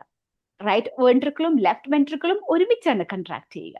അപ്പോ ഒരു സൈഡ് ഫെയിൽ ആവുമ്പോൾ ഇവഞ്ച്വലി മറ്റേ സൈഡും ഫെയിൽ ആവാം. അപ്പോൾ ഒരുമിച്ച് ഫെയിൽ ആകുമ്പോൾ നമ്മൾ പറയും ഫ്ലൂയിഡ് ഓവർലോഡ് പ്രോബ്ലം ആണ്, അല്ലെങ്കിൽ heart failure, congestive heart failure എന്നൊക്കെ നമ്മൾ പറയാറുണ്ട്. അപ്പൊ ക്വസ്റ്റ്യൻ്റെ അകത്ത് എൻഗ്ലക്സിന്റെ ക്വസ്റ്റ്യനിൽ എടുത്തു ചോദിക്കുന്നുണ്ടെങ്കിൽ റൈറ്റ് സൈഡ് ഹാർട്ട് ഫെയിലിയറിന്റെ സൈൻസ് ആൻഡ് സിംറ്റംസ് എന്താണ്, അല്ലെങ്കിൽ ലെഫ്റ്റ് സൈഡ് ഹാർട്ട് ഫെയിലിയറിന്റെ സൈൻസ് ആൻഡ് സിംറ്റംസ് എന്താണ് എന്നുണ്ടെങ്കിൽ ഇത് രണ്ടും പ്രത്യേകം ഓർത്തിരിക്കുക കേട്ടോ. അത് വെച്ച് നിങ്ങൾക്ക് ഒത്തിരി കാര്യങ്ങൾ ഐഡന്റിഫൈ ചെയ്യാനും എലിമിനേറ്റ് ചെയ്യാനും ആൻസർ ചെയ്യാനും പറ്റും. മനസ്സിലായല്ലോ അല്ലെ? ഓക്കെ, ഇനി നമുക്ക് അടുത്ത സെക്ഷനിലേക്ക് പോവാം. നമ്മൾ സാധാരണ രീതിയിൽ ഹാർട്ട് ഫെയിലിയറിനെ പറ്റി പറയുമ്പോൾ ചിലപ്പോൾ നിങ്ങൾ എവിടെയെങ്കിലുമൊക്കെ കേൾക്കാൻ ചാൻസ് ഉള്ള ഒരു വേർഡാണ് കോമ്പൻസേറ്റഡ് ഹാർട്ട് ഫെയിലിയർ അല്ലെങ്കിൽ ഡീകോമ്പൻസേറ്റഡ് ഹാർട്ട് ഫെയിലിയർ എന്നൊക്കെ. എന്താണ് ഈ കോമ്പൻസേഷൻ എന്ന് പറഞ്ഞാൽ? കോമ്പൻസേറ്റഡ് ഹാർട്ട് ഫെയിലിയർ എന്ന് പറഞ്ഞാൽ നമ്മുടെ ബോഡി, നമ്മുടെ ഹാർട്ട് എന്നും നമ്മുടെ ബോഡി എന്നും പറയുന്നത് ഒരു ഭയങ്കര അടിപൊളി മെക്കാനിസം ആണ് അല്ലെ? അപ്പൊ എന്തെങ്കിലും പ്രശ്നം എവിടെയെങ്കിലും ഉണ്ടെന്ന് തോന്നിയാൽ, അതായത് ഹാർട്ട് ഫെയിലിയർ ഒക്കെ തുടങ്ങുന്ന സമയത്ത് തന്നെ ബോഡി ശരിക്കും അതിനെ കോമ്പൻസേറ്റ് ചെയ്യാനുള്ള പല പരിപാടികൾ ചെയ്യും. അതായത് ഈ ഹാർട്ട് ഫെയിലിയർ എന്ന് പറയുന്നത് നമുക്കറിയാം ഓക്സിജനേറ്റഡ് ബ്ലഡ് ശരിക്കും എല്ലായിടത്തും എത്തുന്നില്ല, അല്ലെങ്കിൽ ബോഡിയുടെ ആ ഒരു ഓക്സിജനുള്ള ഡിമാൻഡ് അല്ലെ, ആ ഒരു മെറ്റബോളിക് ഡിമാൻഡിനുള്ള ആ ഒരു ഓക്സിജനേറ്റഡ് ബ്ലഡ് എത്തിക്കാൻ ഹാർട്ടിന് പറ്റുന്നില്ല. അപ്പൊ അങ്ങനെ വരുമ്പോൾ എന്തൊക്കെയാണ് ബോഡി തന്നെത്താനെ അതിനെ കോമ്പൻസേറ്റ് ചെയ്യാനായിട്ട് എന്തൊക്കെ ചെയ്യും? അങ്ങനെ എന്തെങ്കിലുമൊക്കെ ചെയ്യുന്നുണ്ടെങ്കിൽ, അങ്ങനെ ചെയ്ത് സക്സസ്ഫുൾ ആയെങ്കിൽ, അതായത് ബോഡി ചെയ്യുന്ന കാര്യങ്ങളൊക്കെ സക്സസ്ഫുൾ ആയെങ്കിൽ നമ്മൾ പറയും okay this is heart failure, പക്ഷെ കോമ്പൻസേറ്റഡ് ആണ്. ഇനി ബോഡി സക്സസ്ഫുൾ ആയില്ലെങ്കിൽ, അതായത് നമ്മളിങ്ങനെ താഴേക്ക് പൊക്കോണ്ടിരിക്കുവാണെങ്കിൽ, മൾട്ടി ഓർഗൻ ഡിസ്ഫങ്ഷൻ ഒക്കെ നടന്നുകൊണ്ടിരിക്കുവാണെങ്കിൽ നമ്മൾ പറയും ഡീകോമ്പൻസേറ്റഡ് ഹാർട്ട് ഫെയിലിയർ ആണെന്ന്. ഓക്കെ, അപ്പൊ കോമ്പൻസേഷൻ എന്ന് പറഞ്ഞാൽ എന്തൊക്കെയാന്ന് നോക്കാം. ബോഡി എന്തൊക്കെയാണ്, എങ്ങനെയൊക്കെയാണ് body help try to help, അതായത് ഈ ഒരു ഓക്സിജനേറ്റഡ് ബ്ലഡിനെ അല്ലെങ്കിൽ ഓക്സിജൻ ഡിമാൻഡിനെ എങ്ങനെയൊക്കെയാണ് അവിടെ എത്തിക്കാൻ ശ്രമിക്കുക. ഒന്ന്, ബോഡി പ്രത്യേകം ഹോർമോൺസ് റിലീസ് ചെയ്യും. കാറ്റക്കൊളാമിൻസ് എന്ന് പറയും. കാറ്റക്കൊളാമിൻസ് എന്ന് പറഞ്ഞാൽ നമ്മുടെ എപ്പിനെഫ്രിൻ, നോറെപ്പിനെഫ്രിൻ എന്നൊക്കെ നമ്മൾ പഠിച്ചിട്ടില്ലേ, നമ്മുടെ അഡ്രിനൽ ഗ്ലാൻസ് റിലീസ് ചെയ്യുന്ന ഹോർമോൺസ് ആണ്. ആ കാറ്റക്കൊളാമിൻസ് റിലീസ് ചെയ്യുമ്പോഴത്തേക്കും, അതായത് അഡ്രിനൽ ഗ്ലാൻഡ് അത് റിലീസ് ചെയ്യുമ്പോൾ ഓട്ടോമാറ്റിക്കലി ഹാർട്ട് റേറ്റ് കൂടും, ഹാർട്ടിന്റെ കൺട്രാക്ഷൻ പവർ കൂടും. അതിനാണ് നമ്മൾ കൺട്രാക്ടിലിറ്റി എന്ന് പറയാ കേട്ടോ. മയോകാർഡിയൽ കൺട്രാക്ടിലിറ്റി എന്ന് പറയും. അതായത് മയോകാർഡിയം എന്ന് പറയുന്നതാണല്ലോ മസിൽ, ആ ഹാർട്ടിന്റെ മസിൽ അല്ലെ. ആ മസിലിനെ ഇങ്ങനെ നന്നായിട്ട് എന്താ പറയുക, നന്നായിട്ട് പുഷ് ചെയ്യുക, കൺട്രാക്ഷൻ നന്നായിട്ട് നടക്കാനുള്ള ആ ഒരു എഫോർട്ട് കുറച്ചുകൂടെ കൂടുതൽ കിട്ടും. അതുകൊണ്ട് കാറ്റക്കൊളാമിൻസിന് കുറേയൊക്കെ ഹെൽപ്പ് ചെയ്യാൻ പറ്റും. കാരണം പക്ഷെ നമ്മൾ കാണാൻ പോകുന്നത് എന്തായിരിക്കും, ഹാർട്ട് റേറ്റ് കൂടുന്നു, ടക്കിക്കാർഡിയ. കാരണം ഹാർട്ട് ഇങ്ങനെ വിചാരിക്കുവാണ് കേട്ടോ, അതായത് ഇവിടെ ഒന്നും ഓക്സിജനേറ്റഡ് ബ്ലഡ് കിട്ടുന്നില്ല അല്ലേ, എന്നാൽ പിന്നെ ഒരു കാര്യം ചെയ്യാം, ഞാൻ കുറച്ച് ഫാസ്റ്റ് ആയിട്ട് അങ്ങ് ബീറ്റ് ചെയ്യാം എന്നങ്ങ് വിചാരിക്കുകയാണ്. അതുകൊണ്ടാണ് ടക്കിക്കാർഡിയ ഉണ്ടാകുന്നത്. ഇനി ഇവഞ്ച്വലി അതും ഫെയിൽ ആവും, പക്ഷെ കുറച്ച് നാളൊക്കെ ചിലപ്പോൾ അതിനെ കൊണ്ട് കുറച്ച് ഫിറ്റ് ചെയ്യാൻ പറ്റും. അതായത് വർക്ക് ലോഡ് കൂടും. ഇനി കുറേയൊക്കെ വർക്ക് ലോഡ് ആവുമ്പോഴത്തേക്കും അവസാന ഹാർട്ട് ഫെയിലിയറിലേക്ക് തന്നെ പോകും. നമ്മൾ അതിനു മുമ്പ് മെഡിക്കേഷൻസും ഒക്കെ കൊടുത്ത് ചേഞ്ചസ്, ലൈഫ് സ്റ്റൈൽ ചേഞ്ചസും ഒക്കെ വരുത്തി ഹൈപ്പർ ടെൻഷനും ഒക്കെ മാനേജ് ചെയ്യാൻ നമുക്ക് പറ്റിയാൽ ചിലപ്പോൾ നമുക്ക് ആ ഒരു ഹാർട്ട് ഫെയിലിയറിലേക്ക് പോകുന്ന പ്രിവെന്റ് ചെയ്യാൻ പറ്റുമായിരിക്കും. പക്ഷെ കുറച്ച് നാളൊക്കെ ഇതുകൊണ്ട് പിടിച്ചു നിൽക്കും. വേറൊന്ന്, improving the stroke volume. Stroke volume എന്ന് പറഞ്ഞു കഴിഞ്ഞാൽ നമ്മൾ പറഞ്ഞില്ല, ലെഫ്റ്റ് ഹാർട്ട് നമ്മുടെ വെൻട്രിക്കിളിന്റെ അകത്തു നിന്ന് ഓരോ പ്രാവശ്യവും പമ്പ് ചെയ്യുമ്പോൾ എന്തുമാത്രം ബ്ലഡ് ആണ് പുറത്തേക്ക് വരിക എന്നുള്ളത്. അതിനാണ് ഓരോ ബീറ്റിലും എന്തുമാത്രം ബ്ലഡ് വെൻട്രിക്കിളിൽ നിന്ന് പുറത്തേക്ക്, അതായത് അയോർട്ടയിലേക്കൊക്കെ പോകുന്നു എന്നുള്ളതാണ് സ്ട്രോക്ക് വോളിയം എന്നുകൊണ്ട് ഉദ്ദേശിക്കുന്നത്. അപ്പൊ അതിന്റെ വോളിയം കൂട്ടാൻ നോക്കും, അതായത് കൂടുതൽ എങ്ങനെയും പുറത്തേക്ക് ആക്കുക, കൂടുതൽ പുഷ് ഹാർഡ്.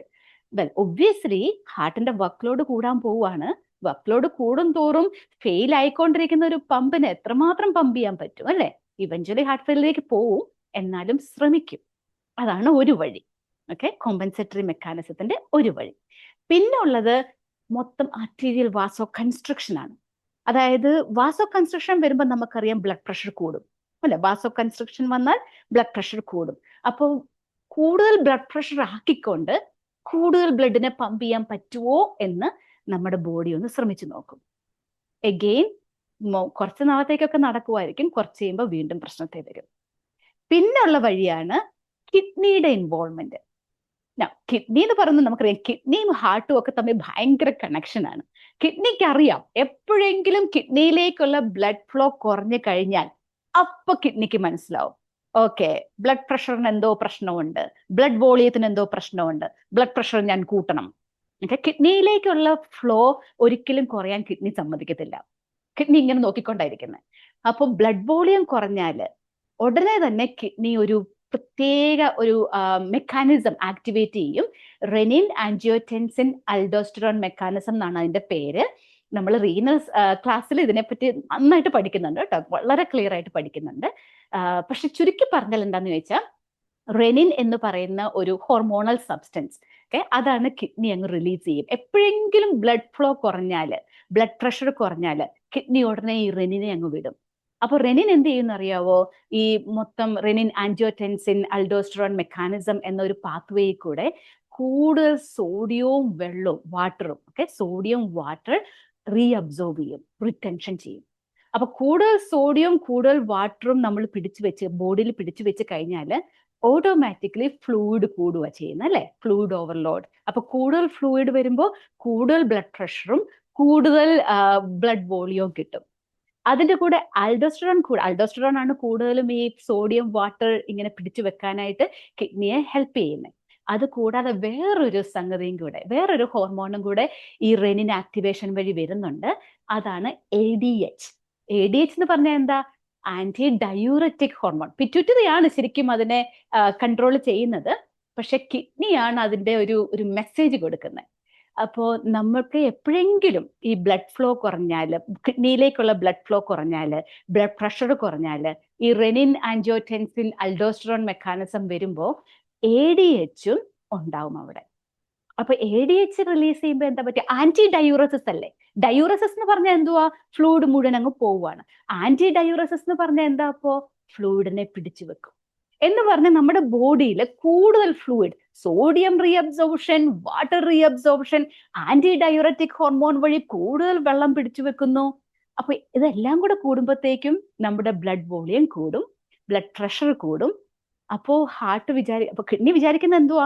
ഇങ്ങനെ ബ്ലഡ് വോളിയം കൂട്ടി ബ്ലഡ് പ്രഷർ ഒക്കെ കൂട്ടിക്കഴിഞ്ഞാൽ ഹാർട്ടിന് വീണ്ടും പമ്പ് ചെയ്ത് കൊടുക്കാമല്ലോ, പമ്പ് ചെയ്യാൻ ഇഷ്ടം പോലെ ബ്ലഡ് കിട്ടിയല്ലോ, അതാണ് കിഡ്നി വിചാരിക്കുന്നത്. പക്ഷെ പാവം ഹാർട്ട് ഇവിടെ കിടന്നുകൊണ്ട് തലയും കൈയും കാലും അടിക്കുക എന്നുള്ള കാര്യം കിഡ്നി അറിയുന്നില്ല. കാരണം ഇവിടെ ഫെയിലിയർ ആണ് നടന്നുകൊണ്ടിരിക്കുന്നത്, അല്ലേ? പക്ഷെ ഈ വർക്ക് ലോഡ് കൂടുമ്പം ഇവഞ്ച്വലി ഹാർട്ട് വീണ്ടും ഫെയിലിയറിലേക്ക് തന്നെ പോകും. കുറച്ച് നേരത്തേക്കൊക്കെ പിടിച്ചു നിൽക്കാന്ന് മാത്രം. ഓക്കെ, അതാണ് ഒരു കോമ്പൻസേറ്ററി മെക്കാനിസം. ഇനി വേറൊരെണ്ണം കൂടി ഉണ്ട്, മയോകാർഡിയൽ ഹൈപ്പർട്രോഫി. അതായത് ഈ മയോകാർഡി എന്ന് പറയുന്ന ഒരു മസിൽ ഉണ്ടല്ലോ. അപ്പോൾ ഹാർട്ട് വിചാരിക്കുകയാണ്, ഈ മസിലിന് മേ ബി കുറച്ചുകൂടി അങ്ങ് സ്ട്രോങ്ങർ ആക്കി കഴിഞ്ഞാൽ, അവനെ കുറച്ചുകൂടി അങ്ങ് ഒന്ന് ബൾക്കപ്പ് ആക്കി കഴിഞ്ഞാൽ, മസിലൊക്കെ ബൾക്കപ്പ് ആക്കുക എന്ന് പറയത്തില്ലേ, അതുപോലെ കുറെ കൂടെ അങ്ങ് മസിലൊക്കെ അങ്ങ് ബൾക്കപ്പ് ആക്കി കഴിഞ്ഞാൽ മേ ബി ഇവന് കുറെ കൂടെ സ്ട്രോങ് ആയിട്ട് ചിലപ്പം പമ്പ് ചെയ്യാൻ പറ്റുമായിരിക്കും എന്നങ്ങ് വിചാരിക്കുക.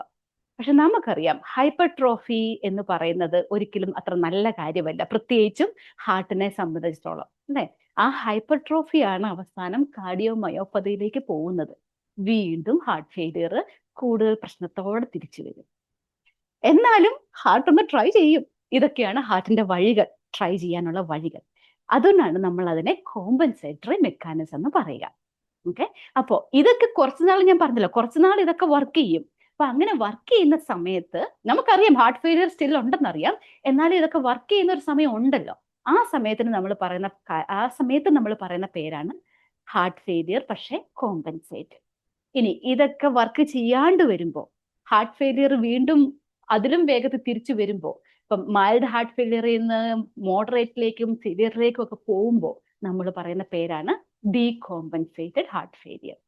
അവർക്ക് ശരിക്കും പറഞ്ഞാൽ ഒരുപാട് നമ്മൾ എൻഡ് സ്റ്റേജ് ഹാർട്ട് ഫെയിലിയർ എന്നൊക്കെ പറയുന്ന പോലെ പ്രശ്നങ്ങളിലേക്ക് പോവാം. അപ്പൊ ഇത് മനസ്സിലായെന്ന് വിചാരിക്കുന്നു. നമ്മളെ സംബന്ധിച്ചോളം, എൻഗ്ലക്സിനെ സംബന്ധിച്ചോളം നമ്മൾ അറിയേണ്ട കാര്യം, ഇതുപോലെയുള്ള കോമ്പൻസേറ്ററി മെക്കാനിസംസ് ഉണ്ടെങ്കിൽ ഓൾറെഡി ബോഡി ഓൾറെഡി ട്രൈ ചെയ്യുന്നുണ്ട്. പക്ഷെ നമ്മൾ നന്നായിട്ട് അവിടെ എന്തെങ്കിലും മെഡിക്കേഷൻ മാനേജ്മെന്റ്സോ അല്ലെങ്കിൽ ലൈഫ് സ്റ്റൈൽ ചേഞ്ചസോ ഒക്കെ വരുത്തിയില്ലെങ്കിൽ അതിന്റെ അപ്പുറത്തേക്ക് പോകും. ഇപ്പൊ ഇതൊരു കയ്യാലപ്പുറത്തെ തേങ്ങ പോലെ ഇരിക്കുക. ഓക്കെ, ഇങ്ങോട്ടോ അങ്ങോട്ടോ എന്നുള്ള സ്ഥിതിയിൽ ഇരിക്കുവാണ്.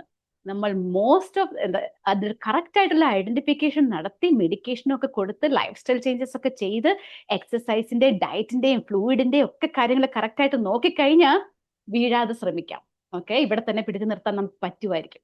അതാണ് നമ്മൾ ഐഡന്റിഫൈ ചെയ്യേണ്ട കാര്യം. ഓക്കെ, ഇനി അടുത്ത കാര്യത്തിലേക്ക് പോവാം. ഞാൻ JVD പറ്റി പറഞ്ഞിരുന്നു. അതായത് എന്തൊക്കെയാണ് ഒരു നെക്ക് വെയിൻ ഡിസ്റ്റൻഷൻ എന്നതിനെ പറ്റി നമ്മൾ സംസാരിച്ചിരുന്നു. റൈറ്റ് ഹാർട്ട് ഫെയിലിയറിലാണ് കൂടുതലായിട്ട് നമ്മളത് കാണുക, അല്ലെ? അപ്പൊ ഇതിന്റെ ഡയഗ്നോസിസ്, ഒരു ഹാർട്ട് ഫെയിലിയർ ഡയഗ്നോസിസ് നടത്താൻ വേണ്ടിയിട്ട് ഡോക്ടേഴ്സ് എന്തൊക്കെയാണ് ഉപയോഗിക്കുക എന്ന് ചോദിച്ചാൽ, ഒന്ന് നമ്മുടെ സൈൻസ് ആൻഡ് സിംറ്റംസ് ആണ് കേട്ടോ. ഒരു പേഷ്യന്റ് ഹാർട്ട് ഫെയിലിയർ ആയിട്ട് വരുമ്പോൾ, ഒത്തിരി ഷോർട്ട്നെസ് ഓഫ് ബ്രോത്ത് ആയിട്ട് വന്ന, ഓർത്തോപ്നിയ ഉണ്ടെങ്കിൽ, അല്ലെങ്കിൽ S3 സൗണ്ട് കേട്ടാൽ ഒക്കെ നമുക്കറിയാം ലെഫ്റ്റ് ഹാർട്ട് ഫെയിലിയറിലേക്ക് പോവാന്ന്. ഇനി അഥവാ ആ പേഷ്യന്റ് വരുന്നത് ഒത്തിരി എഡീമ, പെറിഫറൽ എഡീമയും അസൈറ്റീസും നെക്ക് വെയിൻ ഡിസ്റ്റൻഷനും ഒക്കെ ആയിട്ട് വന്നു കഴിഞ്ഞാൽ നമുക്കറിയാം ഇത് മിക്കവാറും റൈറ്റ് ഹാർട്ട് ഫെയിലിയർ ആണെന്നും അറിയാം. എങ്കിലും ആ ഒരു ക്ലിനിക്കൽ പ്രസന്റേഷൻ കൊണ്ട് മാത്രം നമ്മൾ ഒരു ഹാർട്ട് ഫെയിലിയർ എന്നൊരു ഡയഗ്നോസിസിലേക്ക് പോവില്ല. നമുക്ക് കുറച്ചുകൂടെ ടെസ്റ്റുകളൊക്കെ ചെയ്യാനുണ്ടാവും. തീർച്ചയായിട്ടും നമ്മൾ ബേസ് ലൈൻ ടെസ്റ്റ് എല്ലാം തന്നെ ചെയ്യും. വൈറ്റൽ സയൻസ് എടുക്കുന്നത്, കംപ്ലീറ്റ് ബ്ലഡ് കൗണ്ട്, അല്ലെങ്കിൽ ഇലക്ട്രോലൈറ്റ്സ് എങ്ങനെയുണ്ട്, അതെല്ലാം നമ്മൾ ചെയ്യും.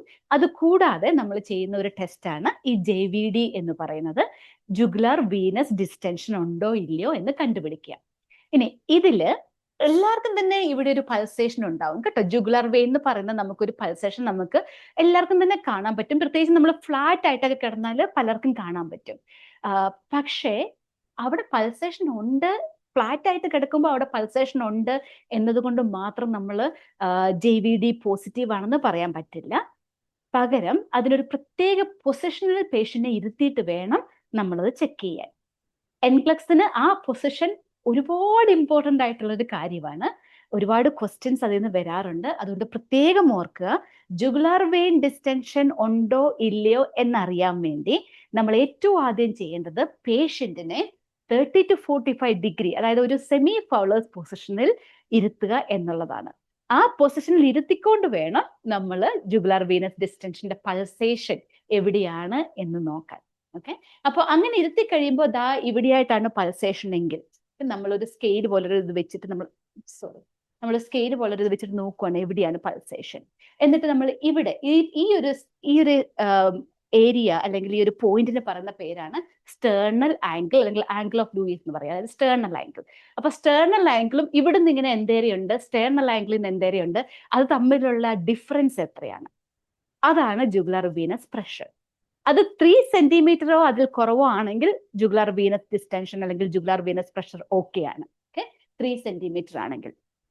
പക്ഷെ ഈ ഡിസ്റ്റൻസ് 3 സെന്റിമീറ്ററിൽ കൂടുതലാണെങ്കിൽ തീർച്ചയായിട്ടും അവിടെ ജുഗുലാർ വീനസ് ഡിസ്റ്റൻഷൻ ഉണ്ട്. Jugular venous distension is equal to fluid overload. Okay, അതായത് ഹാർട്ടിന് എടുക്കാൻ മേലാത്തതിൽ കൂടുതൽ പ്രശ്നങ്ങൾ ഇവിടെ നടക്കുന്നുണ്ടെന്ന്. അപ്പൊ JVDയുടെ കാര്യത്തിൽ ഒരു എങ്ങനെയാണ് പേഷ്യന്റിനെ ഇരുത്തണം എന്നുള്ളതും നോർമൽ എന്താന്നുള്ളതും തീർച്ചയായിട്ടും ഓർത്തിരിക്കുക.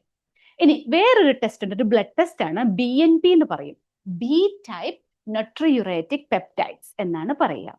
ഇനി അതെന്താണ് സാധനം നോക്കുക. ബി ടൈപ്പ് നട്രിയുറേറ്റിക് പെപ്റ്റൈഡ്, എവിടെയാണ് നമ്മൾ നട്രി എന്ന വേർഡ് കേട്ടിട്ടുള്ളത്? പ്രത്യേകിച്ചും എന്തുമായിട്ട് റിലേറ്റഡ് ആണ് നട്രി എന്ന് കേട്ടിട്ടുള്ളത്? നമ്മൾ ഹൈപ്പോനെട്രീമിയ, ഹൈപ്പർ നെട്രീമിയ എന്നൊക്കെ പറയാറില്ലേ? എന്താ സംഗതി? സോഡിയം ആണ് അല്ലേ? അതെ, അത് തന്നെ. അപ്പൊ ഈ ബി ടൈപ്പ് നട്രിയുറേറ്റിക് പെപ്റ്റൈഡും സോഡിയവുമായിട്ട് റിലേറ്റഡ് ആണ്. എങ്ങനെയാണെന്നറിയോ? നമ്മുടെ വെൻട്രിക്കിൾസ്, ഈ മറ്റേ കോമ്പൻസേറ്ററി മെക്കാനിസം ഒക്കെ പറഞ്ഞില്ലേ, അതിന്റെ ഒരു പാർട്ടാണ് ഇതും. അതായത് നമ്മുടെ വെൻട്രിക്കിൾസിൽ ഓൾറെഡി ഇതിനൊക്കെയുള്ള റിസപ്റ്റേഴ്സ് ഉണ്ട് കേട്ടോ.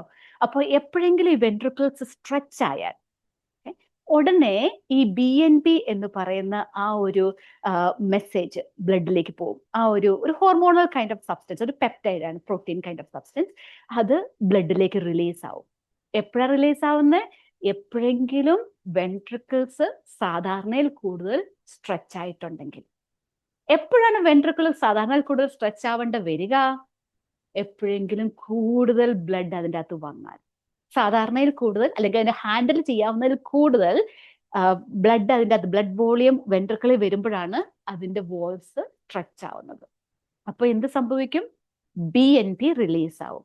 ഈ BNP എന്താ ചെയ്യുക? നേരെ പോയി നമ്മുടെ കിഡ്നിയുടെ അടുത്തേക്കാ പോവുക. ഓക്കെ, കിഡ്നിയുടെ അടുത്ത് എന്നിട്ട് പറയും എങ്ങനെയെങ്കിലും സോഡിയവും വാട്ടറും എങ്ങനെയെങ്കിലും പുറത്ത് കളഞ്ഞോ, കാരണം ഇവിടെ സ്ട്രഗിൾ ആണ്. ഓക്കെ, ലൈക്ക് ഡ്രൗണിങ് അല്ലെ, വെൻട്രിക്കിൾസിന്റെ അവിടെ ഭയങ്കരമായിട്ട് സ്ട്രെച്ച് ആവുന്നുണ്ട്, ഒരുപാട് ഫ്ലൂയിഡ് അവിടെ ഓവർലോഡ് ആവുന്നുണ്ട്, നമുക്ക് ഫ്ലൂയിഡ് കളഞ്ഞേ പറ്റൂ, എങ്ങനെയെങ്കിലും സോഡിയവും വെള്ളവും കളഞ്ഞോ. Increase the excretion of sodium and water. അതാണ് കിഡ്നിയുടെ അടുത്ത് ചെന്ന് പറയുന്നത്. അപ്പൊ BNP ഉണ്ടെങ്കിൽ കിഡ്നിക്ക് മനസ്സിലാവും വാട്ടർ റിട്ടൻഷൻ പറ്റത്തില്ല, ഇനി സോഡിയം വാട്ടർ ഒന്നും കയറ്റി വെക്കാൻ പറ്റത്തില്ല, അവിടെ ഹാർട്ട് ഓൾറെഡി അവിടെ സ്ട്രഗിൾ ചെയ്യുന്നുണ്ട്, കളഞ്ഞേ പറ്റൂ. അപ്പൊ കൂടുതലായിട്ട് വെള്ളവും സോഡിയവും എക്സ്ക്രീഷൻ നടക്കും. അപ്പൊ ഫ്ലൂയിഡിനെ ഒന്ന് കുറയ്ക്കാൻ പറ്റും അല്ലെ? അതാണ് BNP ചെയ്യുക. അതുകൊണ്ട് തന്നെ ഒരു ഹാർട്ട് ഫെയിലിയർ ആയിട്ടുള്ള ഒരു പേഷ്യന്റ് വന്നാൽ നമുക്ക് ഈസിലി ചെയ്യാവുന്ന ഒരു ബ്ലഡ് ടെസ്റ്റ് ആണ് ഈ BNP. അപ്പൊ BNPയുടെ റേഞ്ച് സാധാരണ 100 PNG എന്ന് പറയുക, അതിൽ കൂടുതലാണെങ്കിൽ അപ്പൊ ആ BNPയുടെ ലെവൽ കൂടുതലാണെങ്കിൽ അതിന്റെ അർത്ഥം സ്ട്രെച്ചിങ് ഒത്തിരി നടക്കുന്നുണ്ട്, ഹാർട്ട് ഫെയിലിയർ ശരിക്കും ബാഡ് ആയിട്ടുള്ള ഹാർട്ട് ഫെയിലിയർ നടക്കുന്നുണ്ടെന്നാണ് അതിന്റെ അർത്ഥം. അതായത് BNPയുടെ ലെവൽ കൂടുന്തോറും കൂടുതൽ ഹാർട്ട് ഫെയിലിയർ ഇഷ്യൂ ആണെന്നാണ് അർത്ഥം. അത് പ്രത്യേകം ഒന്ന് നോട്ട് ചെയ്ത് വെക്കുക. ഓക്കെ, ഇനി ഇതൊന്നും കൂടാതെ വേറെയും ഒരുപാട് ടെസ്റ്റുകൾ നമുക്ക് ചെയ്യാൻ പറ്റും. ഒബ്വിയസ്ലി നമുക്ക് ചെസ്റ്റ് എക്സ്റേ എടുക്കുമ്പോഴത്തേക്കും ഹാർട്ടിന്റെ കാർഡിയോമെഗാലി അങ്ങനത്തെ കാര്യങ്ങളൊക്കെ അറിയാൻ പറ്റും. ലങ്സിന്റെ സിറ്റുവേഷൻ അറിയാൻ പറ്റും. പിന്നെ ECG, ടോളോയിഡ് ECG എടുക്കുമ്പോൾ നമുക്ക് കുറേ ഇൻഫർമേഷൻ അതിൽ നിന്ന് കിട്ടും. എക്കോ കാർഡിയോഗ്രാം അതിലും നല്ലൊരു കാര്യമാണ്. നമുക്ക് ശരിക്കും എങ്ങനെയാണ് ഹാർട്ടിന്റെ ചേമ്പേഴ്സ് ഒക്കെ എന്തൊക്കെയുണ്ട്, വാൽവ്സ് ഒക്കെ എങ്ങനെ വർക്ക് ചെയ്യുന്നു, എന്തുമാത്രം ഇജക്ഷൻ ഫ്രാക്ഷൻ, അതായത് ഈ വെൻട്രിക്കിൾസ് നന്നായിട്ട് കൺട്രാക്ട് ചെയ്യുന്നുണ്ടോ, ഉണ്ടെങ്കിൽ എന്തുമാത്രം ബ്ലഡ് അതിൽ നിന്ന് പുറത്തേക്ക് വരുന്നുണ്ട്, അങ്ങനെയൊക്കെ നോക്കാനായിട്ട് ഏറ്റവും നല്ലൊരു മാർഗമാണ് എക്കോ കാർഡിയോഗ്രാം. അപ്പൊ അതും ഇത് കൂടാതെ പിന്നെ ഇപ്പൊ ഒരു കാർഡിയാക് കാത്തറ്ററൈസേഷൻ ഒക്കെ ചെയ്ത് കഴിഞ്ഞാൽ ഡയറക്റ്റ് ആയിട്ടുള്ള ഇൻഫർമേഷൻ നമുക്ക് കിട്ടും. കൂടുതൽ ഇമേജിംഗ് സ്റ്റഡീസ് ഒക്കെ ചെയ്യാനും പറ്റും. പക്ഷെ യൂഷ്വലി ഇതൊക്കെയാണ് ഒരു ഡയഗ്നോസിസിന് വേണ്ടിയിട്ട് ഒരു പേഷ്യന്റ് വരുമ്പോൾ നമ്മൾ ചെയ്യാറുള്ളത്. ഇനി കോംപ്ലിക്കേഷൻസിനെ പറ്റി പറയുവാണെങ്കിൽ ഒരുപാട് കോംപ്ലിക്കേഷൻസ് ഹാർട്ട് ഫെയിലിയർ കൊണ്ടുണ്ടാവും. ഒബ്വിയസ്ലി നമുക്കറിയാം ഹാർട്ടിന്റെ ഫങ്ഷൻസ്, പമ്പിങ് ആക്ഷൻ കുറഞ്ഞു കഴിഞ്ഞാൽ ഒരിടത്തും എന്താ പറയുക ഓക്സിജനേറ്റഡ് ആയിട്ടുള്ള ബ്ലഡ് കിട്ടത്തില്ല അല്ലെ. അപ്പൊ ഓക്സിജനേറ്റഡ് ബ്ലഡ് കിട്ടിയില്ലെങ്കിൽ എല്ലാ ഓർഗൻസിനും പ്രശ്നമാണ്. അപ്പൊ ഓരോ ഓർഗനും അതിനനുസരിച്ചുള്ള കോംപ്ലിക്കേഷൻസ് നമുക്ക് കാണാൻ പറ്റും. എന്നാലും എൻക്ലക്സ് പോയിന്റ് വൈസ് ഒരു മേജർ കോംപ്ലിക്കേഷൻ നമ്മൾ പ്രത്യേകം ഓർത്തിരിക്കേണ്ടത് പൾമണറി എഡീമ ആണ്. കാരണം പൾമണറി എഡീമ എന്ന് പറയുന്നത് സംഭവിക്കാൻ ഒരുപാട് സമയമൊന്നും വേണ്ടി വരില്ല. പെട്ടെന്ന് ഷോർട്ട്നെസ് ഓഫ് ബ്രത്ത് ഉണ്ടാവാം, ആൻസൈറ്റി ഉണ്ടാവാം, റെസ്റ്റ്ലെസ്നെസ് ഉണ്ടാവാം, ഡിസോറിയന്റേഷൻ വരാം. കാരണം ഓക്സിജൻ അങ്ങ് കുറഞ്ഞുകൊണ്ടിരിക്കുകയാണ് അല്ലെ. ഓക്സിജൻ കുറയും തോറും ഹൈപ്പോക്സിയയുടെ എല്ലാ സൈൻസ് ആൻഡ് സിംറ്റംസും ഈ പേഷ്യൻസിന് ഉണ്ടാവാം. അതുകൊണ്ട് എപ്പോഴെങ്കിലും ഹാർട്ട് ഫെയിലിയർ ഉള്ള ഒരു പേഷ്യന്റ് റെസ്റ്റ്ലെസ്നെസ് ഉണ്ടാവുന്നു, ആൻസൈറ്റി ഉണ്ടാവുന്നു, ഒരുപാട് ക്രാക്കിൾസ് കേൾക്കുന്നു, അല്ലെങ്കിൽ പിങ്ക് ആൻഡ് ഫ്രോത്തി സ്പ്യൂട്ടം, പിങ്ക് ഫ്രോത്തി എന്നൊക്കെ പറയുമ്പോൾ പ്രത്യേകിച്ച് നമുക്കറിയാം പിങ്ക് കളർ എന്ന് പറഞ്ഞാൽ നമ്മൾ ബ്ലഡ് ഉണ്ടാകുക എന്നാണ് അല്ലെ. അതായത് അവര് സ്പിറ്റപ്പ് ചെയ്യുമ്പോൾ സ്പ്യൂട്ടം വരുമ്പോൾ, കഫം വരുമ്പോൾ അതിൻ്റെ അകത്ത് പിങ്ക് കളർ, റെഡ് കളർ അല്ലെങ്കിൽ ബ്ലഡ് ഉണ്ടാകുമോ എന്നൊക്കെ പറഞ്ഞ്, അല്ലെങ്കിൽ ഫ്രോത്തി ആയിട്ട് ഉള്ള സ്പ്യൂട്ടമാണ് വരുന്നതെങ്കിൽ അത് ഒരു ഇൻഡിക്കേഷൻ ആണ് കേട്ടോ. പൾമണറി എഡീമ നടക്കുന്നു എന്നതിന്റെ ഇൻഡിക്കേഷൻ ആണ്. ഇനി എങ്ങനെയാണ് ഇത് മാനേജ് ചെയ്യാൻ നോക്കാം അല്ലെ. ഇത്രയും കാര്യങ്ങളൊക്കെ പഠിച്ചപ്പോൾ ഇനി ഏറ്റവും ഇമ്പോർട്ടൻറ്റ് നമ്മൾ എന്തൊക്കെ മാനേജ് ചെയ്യണം എന്നാണല്ലോ അല്ലെ.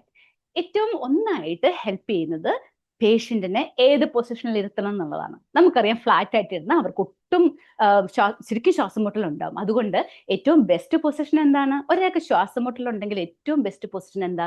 അവരെ നേരെ ഇരുത്തുക, അല്ലെങ്കിൽ ഹൈ ഫൗളേഴ്സ് പൊസിഷൻ അല്ലെ. അതാണ് അവർക്ക് ഏറ്റവും ബെസ്റ്റ് ആയിട്ട് ചെയ്യുക. നമുക്ക് ഏറ്റവും പെട്ടെന്ന് ചെയ്യാവുന്ന ഒരു നഴ്സിംഗ് ഇന്റർവെൻഷനും അതാണ് ഹൈ ഫൗളേഴ്സ് പൊസിഷൻ. പിന്നെ ഓക്സിജൻ കൊടുക്കുക. നമുക്കറിയാം ഓക്സിജനേറ്റഡ് ബ്ലഡ് കിട്ടാത്തതുകൊണ്ടാണ് ഈ പ്രശ്നങ്ങളെല്ലാം. അതുകൊണ്ട് ഓക്സിജൻ ആവശ്യമെങ്കിൽ അത് കൊടുക്കുക. അതുപോലെ തന്നെ വൈറ്റൽ സൈൻസ് ഒക്കെ മോണിറ്റർ ചെയ്യുക ഫ്രീക്വന്റ് ആയിട്ട്. പ്രത്യേകിച്ചും ഹൈപ്പോടെൻഷനും ഓർത്തോസ്റ്റാറ്റിക് ഹൈപ്പോടെൻഷനും ഒക്കെ ഉണ്ടാവാം. അപ്പൊ അവർക്കിങ്ങനെ ഡിസി ആവാം. അവര് ഇരിക്കുകയും എണീക്കുകയും ഒക്കെ ചെയ്യുമ്പോൾ പ്രത്യേകിച്ചും നമ്മൾ ഇച്ചിരി സമയം എടുത്ത് വേണം അവർ ഇരുന്നിട്ട് കാലൊക്കെ താത്തി ഇരുത്തിയിട്ട് പിന്നെ എണീപ്പിക്കാവുള്ളൂ, അല്ലെങ്കിൽ അവർ ഭയങ്കരമായിട്ട് ഡിസി ആവും. ഫോൾ പ്രിക്കോഷൻസ് ഇമ്പോർട്ടൻ്റ് ആണ്. ഇനി നമുക്കറിയാം ഒരു ഫ്ലൂയിഡിന്റെ ഒരു പ്രശ്നം ആയതുകൊണ്ട് ഫ്ലൂയിഡ് ഏറ്റവും കൂടുതൽ അക്യുമുലേറ്റഡ് ആവുന്നുണ്ടോ ഇല്ലയോ എന്നറിയാനുള്ള ഒരു ഏറ്റവും നല്ലൊരു മാർഗമാണ് ഡെയിലി ബോഡി വെയിറ്റ് എടുക്കുക എന്നുള്ളത്. അതുകൊണ്ട് തന്നെ ഇവരുടെ വെയിറ്റ് എപ്പോഴും നമ്മൾ മോണിറ്റർ ചെയ്യണം. സത്യം പറഞ്ഞാലും ഡെയിലി വെയിറ്റ് എടുക്കുമ്പോൾ അത് ഏറ്റവും രാവിലെ തന്നെ അല്ലെങ്കിൽ ഒരേ സമയത്ത് തന്നെ ഒരേ ടൈപ്പ് ഡ്രസ്സൊക്കെ ഇട്ട് തന്നെ എടുക്കുക, അല്ലെങ്കിൽ പിന്നെ നമുക്ക് അങ്ങോട്ടും ഇങ്ങോട്ടും വ്യത്യാസം വരാമല്ലോ. അതുപോലെ തന്നെ ഇൻടേക്ക് ഔട്ട്പുട്ട് എന്തുമാത്രം ഉള്ളിലേക്ക് പോകുന്നുണ്ട്, യൂറിൻ ഔട്ട്പുട്ട് എന്തേരെയുണ്ട്, ഇനഫ് ഉണ്ടോ എന്നൊക്കെ ഉള്ളത് തീർച്ചയായിട്ടും നമ്മൾ എന്ത് ഫ്ലൂയിഡ് ഓവർലോഡ് റിലേറ്റഡ് എന്ത് ക്വസ്റ്റ്യൻ വന്നാലും അതൊക്കെ ഇമ്പോർട്ടൻ്റ് ആയിട്ടുള്ള നഴ്സിംഗ് ഇന്റർവെൻഷൻ ആണ്. നമ്മൾ ഒരുപാട് ഫ്ലൂയിഡ് ഇവർക്ക് കൊടുക്കില്ല, കാരണം നമുക്കറിയാം അവർ ഓൾറെഡി ഫ്ലൂയിഡ് ഓവർലോഡഡ് ആണെന്നുള്ളത്. അതുകൊണ്ട് റെസ്ട്രിക്റ്റ് ചെയ്യണം. സോൾട്ട് ഓക്കെ, എവിടെയാണോ സോൾട്ട് ഉള്ളത് അവിടെ ഫ്ലൂയിഡും ഇരിക്കും അല്ലെ. കാരണം സോൾട്ടും സോഡിയവും വാട്ടറും നമുക്കറിയാം അവരെപ്പോഴും ഒരുമിച്ചാണ്. അപ്പൊ കൂടുതൽ സോൾട്ട് ഉണ്ടെങ്കിൽ കൂടുതൽ വാട്ടർ റിട്ടൻഷൻ നടക്കും. അതുകൊണ്ട് തന്നെ സോൾട്ട് നമ്മൾ റെസ്ട്രിക്ട് ചെയ്യും. ഹാർട്ട് ഫെയിലിയർ പേഷ്യൻസിന് മാക്സിമം പറയുക ഒരു 1.5 അല്ലെങ്കിൽ 2 ഗ്രാം ഓക്കെ ഒരു ദിവസം. ഇത് അത്ര കൂടുതലൊന്നും ഇല്ല കേട്ടോ. നമുക്കറിയാം ഒരു 2 ഗ്രാം സ്വർണ്ണം എന്നൊക്കെ പറഞ്ഞാൽ എന്തേലും ഉണ്ടെന്ന് ഓർത്ത് നോക്കിയേ. ഒരു ടീസ്പൂൺ സോൾട്ട് എന്ന് പറഞ്ഞാൽ, ഒരു ചെറിയ ടീസ്പൂൺ സോൾട്ട് എന്ന് പറയുന്നത് തന്നെ 2 ഗ്രാമിൽ കൂടുതലുണ്ട്, 2.3 ഗ്രാം സോഡിയം. അതുകൊണ്ട് തന്നെ സോൾട്ട് ശരിക്കും കുറയ്ക്കണം. നമ്മൾ ഒരുപാട് ടീച്ചിങ് അതിൽ അവർക്ക് പറഞ്ഞു കൊടുക്കാനുണ്ട്. പിന്നെ ഇവർക്ക് ആക്ടിവിറ്റി ഇൻടോളറൻസ് വരാൻ ചാൻസ് ഉള്ളത് കൊണ്ട് നമ്മൾ ഒരുപാട് ആക്ടിവിറ്റീസ് ഒരുമിച്ച് ചെയ്യാൻ ശ്രമിക്കരുത്. കഴിവതും എന്താ പറയുക, അവർക്ക് റെസ്റ്റ് പീരീഡ്സ് കൊടുക്കുക. പിന്നെ ചെയ്യാവുന്നതൊക്കെ ഒരുമിച്ച് ചെയ്യുക. അതായത് ഇപ്പോൾ നമുക്ക് ലെറ്റ്സ് സേ ഒരാൾക്ക് നമ്മൾ ബെഡ് ബാത്ത് കൊടുക്കാനുണ്ടെങ്കിൽ ആ സമയത്ത് തന്നെ സ്കിൻ അസസ്മെന്റും കൂടെ നടത്തുക. അപ്പോൾ എന്താണെന്ന് ചോദിച്ചാൽ അത് രണ്ടും നമുക്ക് ഒരുമിച്ച് ചെയ്യാവുന്ന കാര്യങ്ങളാണല്ലോ, ക്ലസ്റ്റർ ചെയ്യാവുന്ന കാര്യങ്ങളാണ്. പക്ഷെ അതുകൊണ്ട് തന്നെ അവർക്ക് കുറച്ച് റെസ്റ്റ് പീരീഡ് ഇൻ ബിറ്റ്വീൻ ഓരോ ആക്ടിവിറ്റീസും കഴിയുമ്പോൾ റെസ്റ്റ് പീരീഡ് കൊടുക്കണം. Calm environment, quiet environment. കാരണം ഒത്തിരി നോയിസി, ഒത്തിരി സ്ട്രെസ്ഫുൾ എൻവയോൺമെന്റ് ആണെങ്കിൽ കൂടുതൽ ഓക്സിജൻ ഡിമാൻഡ് വരും. അതുകൊണ്ട് തന്നെ കാം ആൻഡ് ക്വയറ്റ് എൻവയോൺമെന്റ്. പിന്നെ അതുപോലെ തന്നെ മെഡിക്കേഷൻ, ഒരുപാട് മെഡിസിൻ ഹാർട്ട് ഫെയിലിയർ മാനേജ്മെന്റിന് വേണ്ടി നമ്മൾ ഉപയോഗിക്കും. നമ്മൾ മെഡിസിനെ പറ്റി നമുക്ക് അടുത്ത സ്ലൈഡിൽ കൂടുതലായിട്ട് പറയാം. എന്നാലും പേഷ്യൻസിനോട് പ്രത്യേകം പറയേണ്ട ഒരു കാര്യമുണ്ട്, ഈ മെഡിക്കേഷൻസ് ഒക്കെ ഡോക്ടർ പറയുന്ന പോലെ തന്നെ എടുക്കണം, ഇടയ്ക്ക് വെച്ചൊന്നും നിർത്താൻ പാടില്ല എന്നുള്ളത് ഭയങ്കര ഇമ്പോർട്ടൻ്റ് ആണ്. ഇനി എന്തൊക്കെ മെഡിസിൻ ആണ് സാധാരണ നമ്മൾ കൊടുക്കാൻ പോവുക? ഇതൊരു ഫ്ലൂയിഡ് ഓവർലോഡിന്റെ ഒരു ഇഷ്യൂ ആയതുകൊണ്ട് ഡയൂററ്റിക്സ് ആണ് ഒരു മേജർ മെഡിക്കേഷൻ ഗ്രൂപ്പ് അല്ലെ. അപ്പൊ ആ മെഡിക്കേഷൻസ്, പ്രത്യേകിച്ചും ലൂപ്പ് ഡയൂററ്റിക്സ്, ഫുറോസമൈഡ്, ലേസിക്സ് ഒക്കെ പോലുള്ള മെഡിക്കേഷൻസ് കൊടുക്കുമ്പോൾ ഇലക്ട്രോലൈറ്റ്സ് വാച്ച് ചെയ്യണം. കാരണം നമുക്കറിയാം ഈ ഡയൂററ്റിക്സ് കൊടുക്കുമ്പോൾ അതിന്റെ കൂടെ തന്നെ നമുക്കറിയാം ഹൈപ്പോകലീമിയ അല്ലെങ്കിൽ പൊട്ടാസ്യം ലെവൽസ് താഴേക്ക് പോകാനുള്ള ഒരു ചാൻസ് ഉണ്ട്. നമുക്കറിയാം പൊട്ടാസ്യം ഹാർട്ടിന്റെ ആ ഒരു അരിത്മിയ ഒക്കെ വരാതിരിക്കാൻ ഏറ്റവും ഇമ്പോർട്ടൻ്റ് ആണ് അല്ലേ. അതുകൊണ്ട് തന്നെ നമ്മൾ അത് വാച്ച് ചെയ്യണം. ഇപ്പൊ ഡയൂററ്റിക്സ് കൊടുക്കുമ്പോൾ കൂടുതലായിട്ട് നമുക്ക് ഫ്ലൂയിഡ്സ് നമ്മുടെ ബോഡിയിൽ നിന്ന് പുറത്താക്കാൻ പറ്റും. അതുകൊണ്ട് തന്നെ ഹാർട്ടിന്റെ വർക്ക് ലോഡ് കുറച്ച് കുറയും. പിന്നുള്ളത് വാസോ ഡയലൈറ്റേഴ്സ് ആണ്. വാസോ ഡയലൈറ്റേഴ്സ് എന്ന് പറയുമ്പോൾ നൈട്രോഗ്ലിസറിൻ, നൈട്രോക്രൂസൈഡും ഒക്കെ കൊടുക്കുമ്പോൾ നമ്മുടെ ഹാർട്ടിലുള്ള, പ്രത്യേകിച്ചും ഹാർട്ടിലുള്ള ബ്ലഡ് വെസൽസ് ഒക്കെ കുറച്ച് ഡയലൈറ്റ് ആകുമ്പോൾ കുറച്ചുകൂടെ ഓക്സിജനേറ്റഡ് ബ്ലഡ് കിട്ടാൻ തുടങ്ങും ഹാർട്ടിന്. അത് ഹെൽപ്ഫുൾ ആയിരിക്കും. പിന്നെ ഉള്ളത് ഹൈപ്പർ ടെൻഷൻ കുറയ്ക്കാനും അതുപോലെ തന്നെ ഈ വർക്ക് ലോഡ്, ആഫ്റ്റർ ലോഡ് എന്ന് പറയുന്നത്, അതായത് റെഡ്യൂസ് ആഫ്റ്റർ ലോഡ് എന്ന് പറയും. അതായത് ഈ നമ്മുടെ വെൻട്രിക്കിൾ പുറത്തേക്ക് കൊടുക്കേണ്ട ആ ഒരു പ്രഷറും ആ ഒരു വോളിയം ഉണ്ടല്ലോ, ആ ലോഡ്, ആ വർക്ക് ലോഡ്, അതിനെ കുറയ്ക്കാൻ ഈ എയ്സ് ഇൻഹിബിറ്റേഴ്സും ആൻജിയോടെൻസിൻ റിസപ്റ്റീവ് ബ്ലോക്കർ അല്ലെങ്കിൽ ആൻജിയോടെൻസിൻ കൺവേർട്ടിംഗ് എൻസൈം ഇൻഹിബിറ്റേഴ്സ്, അങ്ങനെയുള്ള മെഡിക്കേഷൻസ് ഒക്കെ അവർ ബ്ലഡ് പ്രഷർ കുറയ്ക്കും. അതുപോലെ തന്നെ നമ്മൾ പറഞ്ഞു ഓർക്കുന്നുണ്ടോ, ആ ഒരു കിഡ്നിയുടെ ആ ഒരു റെനിൻ ആൻജിയോടെൻസിൻ ആൽഡോസ്റ്ററോൺ മെക്കാനിസം വരും എന്ന് പറഞ്ഞില്ലേ, അതൊക്കെ കുറയ്ക്കാനായിട്ടും മാനേജ് ചെയ്യാനായിട്ടും ഈ മെഡിക്കേഷൻസ് ഹെൽപ്പ് ചെയ്യും. ബ്ലഡ് ഫ്ലോ, കിഡ്നിയിലേക്കുള്ള ബ്ലഡ് ഫ്ലോ ഇംപ്രൂവ് ചെയ്യാനും ഈ മെഡിക്കേഷൻസ് ഹെൽപ്പ് ചെയ്യും. അതുകൊണ്ട് തന്നെ ഇവഞ്ച്വലി അത് ഹാർട്ടിനും നല്ലതാണ്, കാരണം കിഡ്നിക്ക് നന്നായിട്ട് വർക്ക് ചെയ്യാൻ പറ്റും. പിന്നുള്ളത് ബീറ്റ ബ്ലോക്കേഴ്സ് ആണ്. എഗെയിൻ കൺട്രാക്ടിലിറ്റി, മയോകാർഡിയത്തിന്റെ ആ കൺട്രാക്ടിലിറ്റിയും കൺട്രാക്ഷൻസും ഒക്കെ ബെറ്റർ ആക്കാൻ ബീറ്റ ബ്ലോക്കേഴ്സ് ഹെൽപ്പ് ചെയ്യും. അതുകൊണ്ട് തന്നെ ആ മെഡിസിൻസ് ഇവിടെ നമുക്ക് ഉപയോഗിക്കാം. പിന്നെ മോർഫിൻ നമ്മൾ ഇവിടെ കൊടുക്കുന്നത് ഒത്തിരി വേദന ഉണ്ടായിട്ടൊന്നും അല്ല.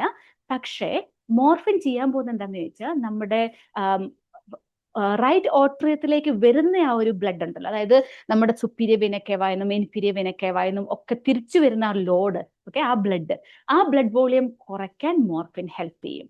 കാരണം മോർഫിൻ നമ്മുടെ പെറിഫറൽ, അതായത് നമ്മുടെ ലെഗ്സിലൊക്കെയുള്ള പെറിഫറൽ വാസോ ഡയലേഷൻ നടത്തും. അപ്പൊ പെറിഫറൽ വാസോ ഡയലേഷൻ നടത്തുമ്പോൾ ബ്ലഡ് ഒക്കെ കുറച്ചുകൂടെ അവിടെ ഇരുന്നോളൂ അല്ലെ, ഹാർട്ടിലേക്ക് തിരിച്ചു വരാതെ. അപ്പൊ ഹാർട്ടിലേക്ക് ഒത്തിരി ബ്ലഡ് വരുന്നതുകൊണ്ടാണ് ഹാർട്ട് അങ്ങ് ഓവർലോഡ് ആവുന്നത്. അപ്പൊ കുറച്ച് സമയത്തേക്കെങ്കിലും ആ ഒരു ഹാർട്ടിന്റെ ഓവർലോഡ്, അതായത് amount of blood that comes back to the right atrium, അതിനാണ് നമ്മൾ പ്രീലോഡ് എന്ന് പറയുക. ആ പ്രീലോഡ്, വർക്ക് ലോഡ് കുറയ്ക്കാൻ മോർഫിൻ ഹെൽപ്പ് ചെയ്യും. പിന്നെ ആങ്സൈറ്റി ഒക്കെ ഉണ്ടെങ്കിൽ അതിനും മോർഫിൻ നല്ലതാണ് അല്ലെ, ഒരു പരിധി വരെ. ഇതിന്റെ എല്ലാം സൈഡ് എഫക്ട്സ് ഉണ്ട് കേട്ടോ. ബ്ലഡ് പ്രഷർ താഴെ പോകാതെ നോക്കണം. അതുകൊണ്ടാണ് നമ്മൾ വൈറ്റൽ സൈൻസ് ശരിക്കും മോണിറ്റർ ചെയ്യണമെന്ന് പറയുക. അതുപോലെ തന്നെ റെസ്പിറേറ്ററി ഡിപ്രഷൻ ഒന്നും വരാതെ നോക്കണം. ഓൾറെഡി ചിലപ്പോൾ ലങ്സിലൊക്കെ പൾമറി എഡീമ ഒക്കെ ഉള്ളവർക്ക് നമ്മൾ വളരെ സൂക്ഷിച്ച് ഈ മെഡിസിൻ ഒക്കെ ഉപയോഗിക്കാൻ പാടുള്ളൂ. പിന്നെ നമ്മൾ കൊടുക്കുന്നതാണ് ഡിജോക്സിൻ, ഡിജിറ്റാലിസ്. ഒബ്വിയസ്ലി ഡിജോക്സിൻ എന്താ ചെയ്യാന്ന് വെച്ചാൽ കാർഡിയോ ടോണിക് എന്ന് അതിന് പറയുക. അതായത് നമ്മൾ പറഞ്ഞില്ലേ, നമ്മുടെ ഹാർട്ട് ഫെയിലിയർ വരുമ്പോൾ ഹാർട്ട് ഇങ്ങനെയാണ് പമ്പ് ചെയ്യുക അല്ലെ, ഇങ്ങനെ. അപ്പൊ എന്താ ചെയ്യുക, ഡിജോക്സിൻ കൊടുക്കുമ്പോൾ നല്ല ശക്തിയോടെ അതിന് പമ്പ് ചെയ്യാൻ പറ്റും. പക്ഷെ ഒരു പ്രശ്നമുണ്ട്, ഹാർട്ട് റേറ്റ് കുറയും. അതുകൊണ്ടാണ് നമ്മൾ 60 എങ്കിലും ഹാർട്ട് റേറ്റ് ഉണ്ടോ എന്ന് നോക്കിയതിന് ശേഷമേ നമ്മൾ ഡിജോക്സിൻ കൊടുക്കാറുള്ളൂ. അതുകൊണ്ട് പേഷ്യൻസിനെ നമ്മൾ ശരിക്കും പഠിപ്പിക്കണം ഹാർട്ട് റേറ്റ് ഒക്കെ എടുക്കാൻ. പിന്നെ ആന്റി കോആഗുലൻസ് ചില കേസസിൽ ആവശ്യം വരും. പ്രത്യേകിച്ചും ഈ പേഷ്യൻസിന് ഡിസ്അറിത്മിയക്കുള്ള ചാൻസസ് ഉണ്ട്. ആട്രിയ ഫിബ്രിലേഷനോ അല്ലെങ്കിൽ അതുപോലെ തന്നെ വാൽവുലാർ ഹാർട്ട് ഡിസീസ്, വാൽവിന്റെ ഒക്കെ പ്രോബ്ലംസ് ഉണ്ടെങ്കിൽ ആന്റി കോആഗുലേഷൻസ് വേണ്ടി വരും. കാരണം ബ്ലഡ് ക്ലോട്ട് ഉണ്ടാകാനുള്ള ചാൻസ് വളരെ കൂടുതലാണ്. അതുപോലെ തന്നെ നമ്മൾ ചെയ്യേണ്ട ഒരു കാര്യമാണ്, മെഡിസിൻസ് പറയുമ്പോൾ ഓവർ ദ കൗണ്ടർ മെഡിസിൻസും ഹെർബൽ മെഡിസിൻസിനും അതുപോലെ തന്നെ non steroidal anti inflammatory drug NSAIDs എന്ന് പറയും. ഇങ്ങനെയുള്ള മെഡിസിൻസ് ഒക്കെ നമ്മൾ വളരെ ഡോക്ടറോട് പറയാതെ ഒന്നും എടുക്കാൻ പാടില്ല എന്ന് പേഷ്യൻസിനോട് പ്രത്യേകം പറയണം. കാരണം എൻസൈഡ്സ് ഒക്കെയുള്ള മെഡിസിൻ, ഐബുപ്രൂഫിൻ ഒക്കെയുള്ള അങ്ങനത്തെ anti inflammatory medicines sodium retention കൂട്ടാൻ ചാൻസ് ഉണ്ട്. കൂടുതൽ സോഡിയം റിട്ടൻഷൻ വന്നാൽ കൂടുതൽ വോളിയം ഇരിക്കും, കൂടുതൽ ഫ്ലൂയിഡ് ഓവർലോഡ് ആവും. അത് വളരെ ചീത്തയാണ് ഹാർട്ട് ഫെയിലിയർ പേഷ്യൻസിന്, അല്ലേ? അതുകൊണ്ട് തന്നെ ഇങ്ങനെയുള്ള മെഡിസിൻസ് ഒഴിവാക്കുക. ഇനി എന്തെങ്കിലും എടുക്കാനുണ്ടെങ്കിൽ ഡോക്ടറോട് പ്രിസ്ക്രൈബ് ചെയ്തതിന് ശേഷം, ഡോക്ടറോട് സംസാരിച്ചതിന് ശേഷം മാത്രമേ എടുക്കാവുള്ളൂ എന്ന് തീർച്ചയായിട്ടും നമ്മൾ പേഷ്യൻസിന് പറഞ്ഞു കൊടുക്കണം. ഇതെല്ലാം ടീച്ചിങ്ങിൽ വരുന്നതാണ് കേട്ടോ, ഹാർട്ട് ഫെയിലിയർ ടീച്ചിങ്ങിൽ വരുന്നതാണ്. മോഡിഫയബിൾ റിസ്ക് ഫാക്ടർ ഉണ്ട്. അതായത് ഇപ്പം ഒരാൾ ഓവർ വെയിറ്റ് ആണെങ്കിൽ, സ്മോക്കിംഗ് ഉണ്ടെങ്കിൽ, അതൊക്കെ നമ്മൾ സ്മോക്കിംഗ് സെസേഷൻ, വെയിറ്റ് മാനേജ്മെന്റ് ഒക്കെ ഇമ്പോർട്ടൻ്റ് ആണ്, അല്ലേ? കാരണം കൂടുതൽ വർക്ക് ലോഡാണ് ഹാർട്ടിന്.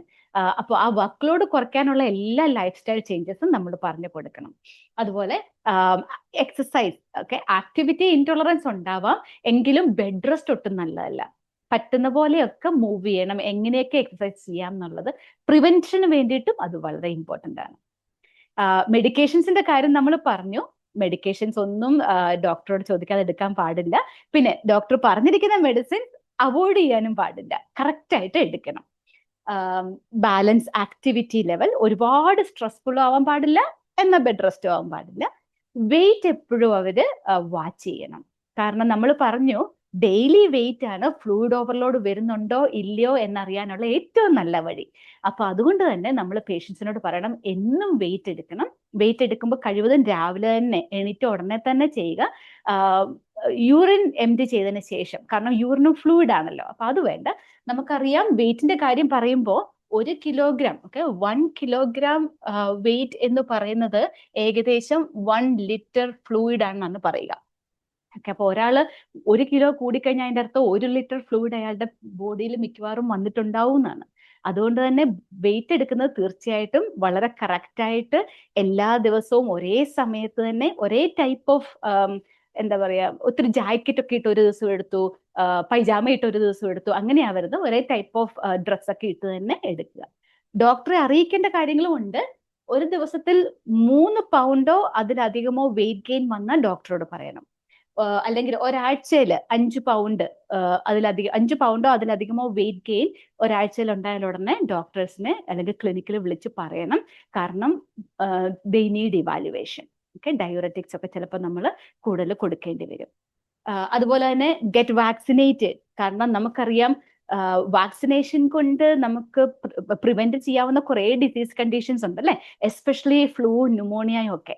അതൊക്കെ കറക്റ്റ് ആയിട്ട് അപ് ടു ഡേറ്റ് ആയിട്ട് വാക്സിനേഷൻസ് എടുത്തിട്ടുണ്ടെന്ന് ഉറപ്പുവരുത്തുക. കാരണം ഇൻഫെക്ഷൻസ് ഒക്കെ വന്നു കഴിഞ്ഞാൽ കൂടുതൽ ഓക്സിജൻ ഡിമാൻഡായി കൂടുതൽ ഹാർട്ട് ഫെയിലിയർ, അല്ലെങ്കിൽ ഹാർട്ട് ഫെയിലിയർ ഉള്ള ഒരാൾ കൂടുതൽ വേഴ്സൺ ആവാൻ ചാൻസ് ഉണ്ട്. ഇനി ഈ ഒരു ടീച്ചിങ് എല്ലാം ഓർത്തിരിക്കാനുള്ള ഒരു എളുപ്പ വഴിയും കൂടെ പറഞ്ഞുതരാം. കുറച്ച് എസ് ഓർത്താൽ മതി കേട്ടോ, പ്രത്യേകിച്ചും 4 എസ്. ആദ്യത്തെ എസ് എന്ന് പറയുന്ന സ്കെയിലാണ്, അതായത് വെയിൻ സ്കെയിലാണ്. ഈ വെയിൻ സ്കെയിൽ നമ്മൾ ഓൾറെഡി പറഞ്ഞു, ഒരു ദിവസം 3 പൗണ്ടോ അതിലധികമോ അല്ലെങ്കിൽ ഒരാഴ്ചയിൽ 5 പൗണ്ടോ അതിലധികമോ വന്നാൽ ഉടനെ തന്നെ ഡോക്ടറെ വിളിച്ച് പറയണമെന്ന് നമ്മൾ പ്രത്യേകം പറയണം. വെയിറ്റ് ഗെയിൻ ഉണ്ടാവുന്നുണ്ടോ എന്നുള്ളത് നോക്കാനാണ്.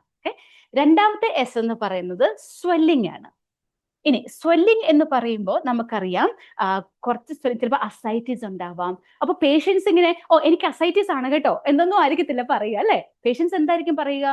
എന്റെ പാന്റ് കറക്റ്റ് ആവുന്നില്ല, അല്ലെങ്കിൽ എനിക്ക് ബട്ടൺ ഇടാൻ പറ്റുന്ന, എന്റെ ഷർട്ടിന്റെ ബട്ടൺ ഇടാൻ പറ്റുന്നില്ല, അല്ലെങ്കിൽ എന്റെ ബെൽറ്റ്, പാന്റിന്റെ ബെൽറ്റിന്റെ ഹുക്ക് ഉണ്ടല്ലോ, അതിങ്ങനെ എനിക്ക് കൂടുതൽ വേണ്ടി വരുന്നു. അപ്പൊ അങ്ങനെയൊക്കെ പറയുമ്പോൾ നമുക്കറിയാം ഇത് മിക്കവാറും അസൈറ്റിസ് ആയിരിക്കും.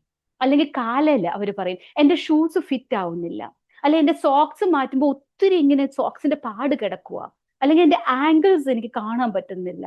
അങ്ങനെയൊക്കെ പറയുമ്പോൾ എന്താ അതിന്റെ അർത്ഥം? ആംഗിൾ സ്വെല്ലിംഗ് ഉണ്ടാവുന്നുണ്ട്, അല്ലെ? അപ്പൊ അത് പ്രത്യേകം നോട്ട് ചെയ്യുക, സ്വെല്ലിംഗ് എവിടെയെങ്കിലും ഉണ്ടാവുന്നുണ്ടോ. പിന്നെ അടുത്ത എസ് എന്ന് പറയുന്നത് നമ്മുടെ സോൾട്ട് ആണ്. ഒബ്വിയസ്ലി സോൾട്ടിന്റെ കാര്യം നമ്മൾ പറഞ്ഞു, സോൾട്ട് റെസ്ട്രിക്ട് ചെയ്യണം, ഫ്ലൂയിഡ് റെസ്ട്രിക്ട് ചെയ്യണം, സോൾട്ട് റെസ്ട്രിക്ട് ചെയ്യണം. അതുകൊണ്ട് തന്നെ ഓരോ പേഷ്യൻസ്, ഇപ്പൊ നമുക്കറിയാം ഒത്തിരി സോൾട്ടി സാധനങ്ങളും ചിപ്സ് ഒക്കെ സോൾട്ട് ചെയ്യണം അല്ലെ. അതുപോലെ തന്നെ ക്യാൻഡ് ആയിട്ടുള്ള സൂപ്പ്, ഫ്രോസൺ അല്ലെങ്കിൽ മൈക്രോവേവിലൊക്കെ വെച്ച് ചെയ്യുന്ന ഇൻസ്റ്റന്റ് മീലുകളും കാര്യങ്ങളും ഒക്കെ ഉണ്ടല്ലോ. അതുപോലെ പ്രോസസ്ഡ് ആയിട്ടുള്ള ഫുഡ് എല്ലാത്തിലും സോൾട്ട് കൂടുതലാണ്. പിക്കിൾസ്, അപ്പൊ അങ്ങനെയുള്ള കാര്യങ്ങളൊക്കെ ഒഴിവാക്കണം. അഡീഷണൽ ആയിട്ട് ടേബിൾ സോൾട്ട് ഒന്നും ഇടരുതെന്ന് പ്രത്യേകം പറയണം. പിന്നെ അതുപോലെ തന്നെ എന്തെങ്കിലുമൊക്കെ അവർ വാങ്ങിക്കുവാണെങ്കിൽ ഈ ന്യൂട്രീഷൻ ലേബിൾ നോക്കിയിട്ട് അതിൽ എത്രമാത്രം സോഡിയം ഉണ്ട് എന്നുള്ളത് കറക്റ്റായിട്ട് നോക്കിയതിന് ശേഷം മാത്രമേ വാങ്ങാവുള്ളൂ എന്നുള്ളത് നമ്മൾ അവരെ ടീച്ച് ചെയ്ത് കൊടുക്കണം, പഠിപ്പിച്ചു കൊടുക്കേണ്ട കാര്യങ്ങളാണ്. ഇനി ഫ്ലൂയിഡ് റെസ്ട്രിക്ഷൻ എന്ന് പറയുമ്പോൾ ഓർക്കുക, വെള്ളം മാത്രമല്ല ഫ്ലൂയിഡ്, കോഫി ആവാം, ജ്യൂസ് ആവാം, അല്ലെങ്കിൽ എനർജി ഡ്രിങ്ക്സ് ആവാം, അതിനകത്തെല്ലാം ഈ പ്രശ്നങ്ങളുണ്ട്. അപ്പൊ അത് പ്രത്യേകം ശ്രദ്ധിക്കണം. അവസാനത്തെ എസ് എന്ന് പറയുന്നത് ഷോർട്ട്നെസ് ഓഫ് ബ്രത്ത് ആണ്.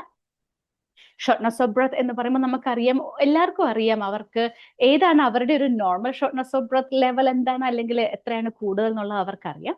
അപ്പൊ ഷോർട്ട്നെസ് ഓഫ് ബ്രത്ത് കൂടുന്നുണ്ടെങ്കിൽ ഉടനെ തന്നെ നമ്മൾ ഡോക്ടറെ വിളിച്ച് പറയണം. കാരണം പൾമറി എഡീമയിലേക്കൊന്നും പോവാതെ നമുക്കത് അതിന് മുമ്പ് തന്നെ, കോംപ്ലിക്കേഷൻ ആവുന്നതിന് മുമ്പ് തന്നെ നമുക്ക് ചിലപ്പോൾ അത് ഹാൻഡിൽ ചെയ്യാൻ പറ്റും.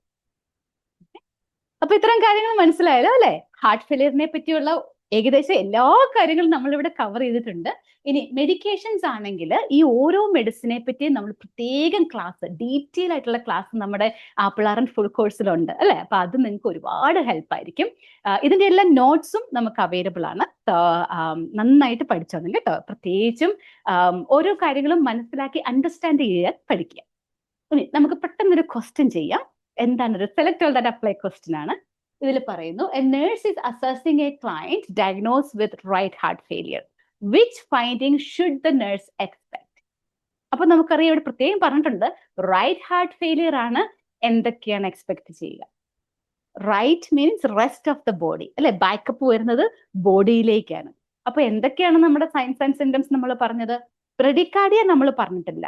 ഈവൻ നമ്മൾ ടാക്കിക്കാർഡിയ ആയിരിക്കും ചിലപ്പോൾ കാണുക അല്ലെ, കോമ്പൻസേറ്ററി മെക്കാനിസം ആയിട്ട്. അപ്പോൾ ഒന്നാമത്തെ എന്തായാലും നമ്മുടെ ആൻസർ അല്ല. പിന്നെ രണ്ടാമത്തേതോ തീർച്ചയായിട്ടും ജുഗുലാർ വീനസ് ഡിസ്റ്റൻഷൻ നമുക്കറിയാം, റൈറ്റ് സൈഡിൽ കാണുന്ന ഒരു പ്രശ്നമാണ്. കാരണം ബാക്കപ്പ് വരുന്നത് rest of the body. Ascites, yes അല്ലെ, ഇവിടെ വരുന്ന പ്രശ്നങ്ങൾ വരാം. നോഷ്യ, അസൈറ്റിസ് ഒക്കെ കാരണം അവർക്ക് നോഷ്യ വരാം. Crackles in the lungs, orthopnoea, അത് രണ്ടും റൈറ്റ് സൈഡ് ഹാർട്ട് ഫെയിലിയറിന്റെ അല്ല, എൽ ഫോർ ലങ്സ് ആണ്, L for left heart failure ആണ്. അപ്പോൾ ഈ അവസാനത്തെ രണ്ടെണ്ണം ലെഫ്റ്റ് ഹാർട്ട് ഫെയിലിയറിന്റെ സൈൻസ് ആൻഡ് സിംറ്റംസ് ആണ്. അപ്പൊ എന്തൊക്കെയാണ് നമ്മുടെ ആൻസർ? 2, 3, 4, ബാക്കിയൊന്നും ഇല്ല. ഓക്കെ, ഈസി ആയിട്ട് ആൻസർ ചെയ്ത് കാണുമെന്ന് വിചാരിക്കുന്നു. ഓക്കെ, ഒന്നുകൂടെ ചെയ്യാം.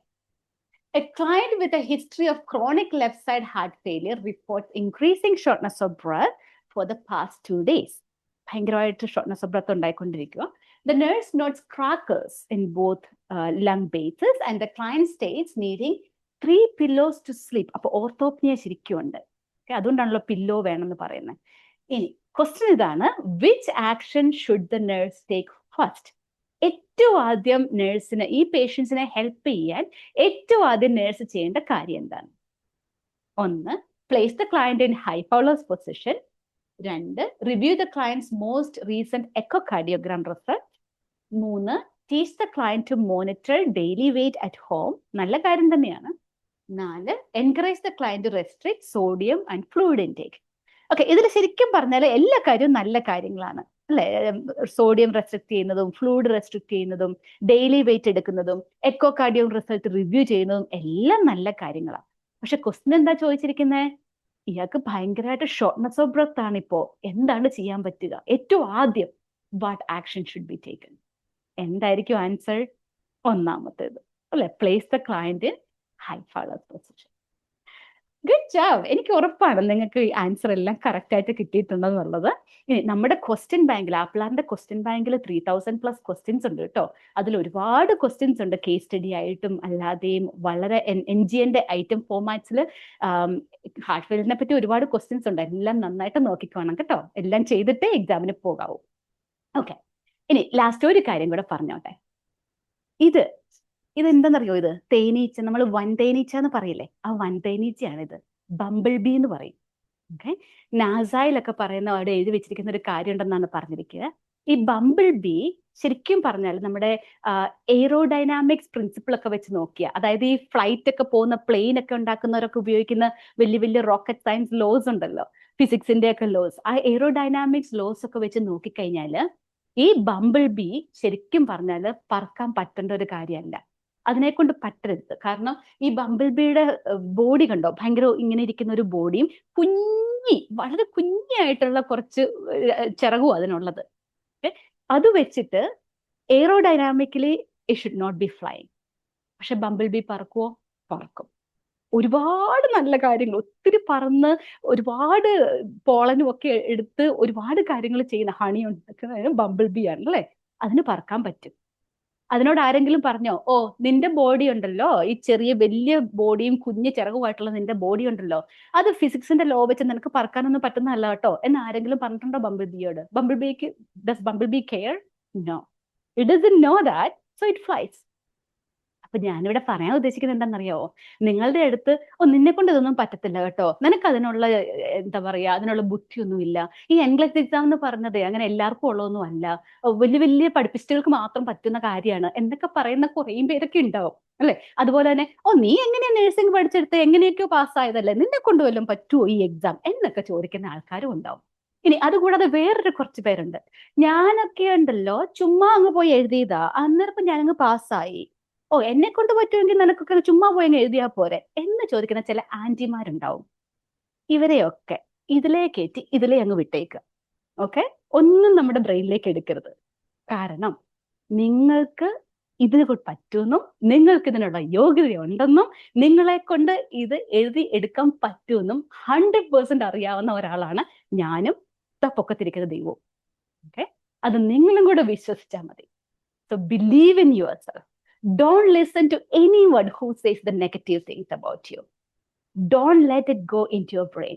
You are capable, you are enough, and you are smart, you are intelligent, you can get this done. You are going to be an RN. So keep studying. നന്നായിട്ട് പഠിച്ചോളൂ. ഏറ്റവും നല്ല റിവെഞ്ച് എന്താണെന്നറിയാവോ, അല്ലെങ്കിൽ ഇതുപോലെയുള്ളവർക്കൊക്കെ കൊടുക്കാൻ പറ്റുന്ന ഏറ്റവും നല്ല ആൻസർ എന്താണെന്നറിയാവോ? Massive success. 6 കഴിഞ്ഞിട്ട് വിളിച്ചിട്ട് പറയണം, ആന്റി ബൈ ദ വേ ഞാനൊരു 6 കേട്ടോ എന്ന് പറയുക. ഓക്കെ, അത് കിട്ടുമ്പോഴുള്ള സന്തോഷം ഉണ്ടല്ലോ, അത് നിങ്ങൾക്ക് കിട്ടും. അപ്പൊ ശരി, എന്നാ നന്നായിട്ട് പഠിക്കുക.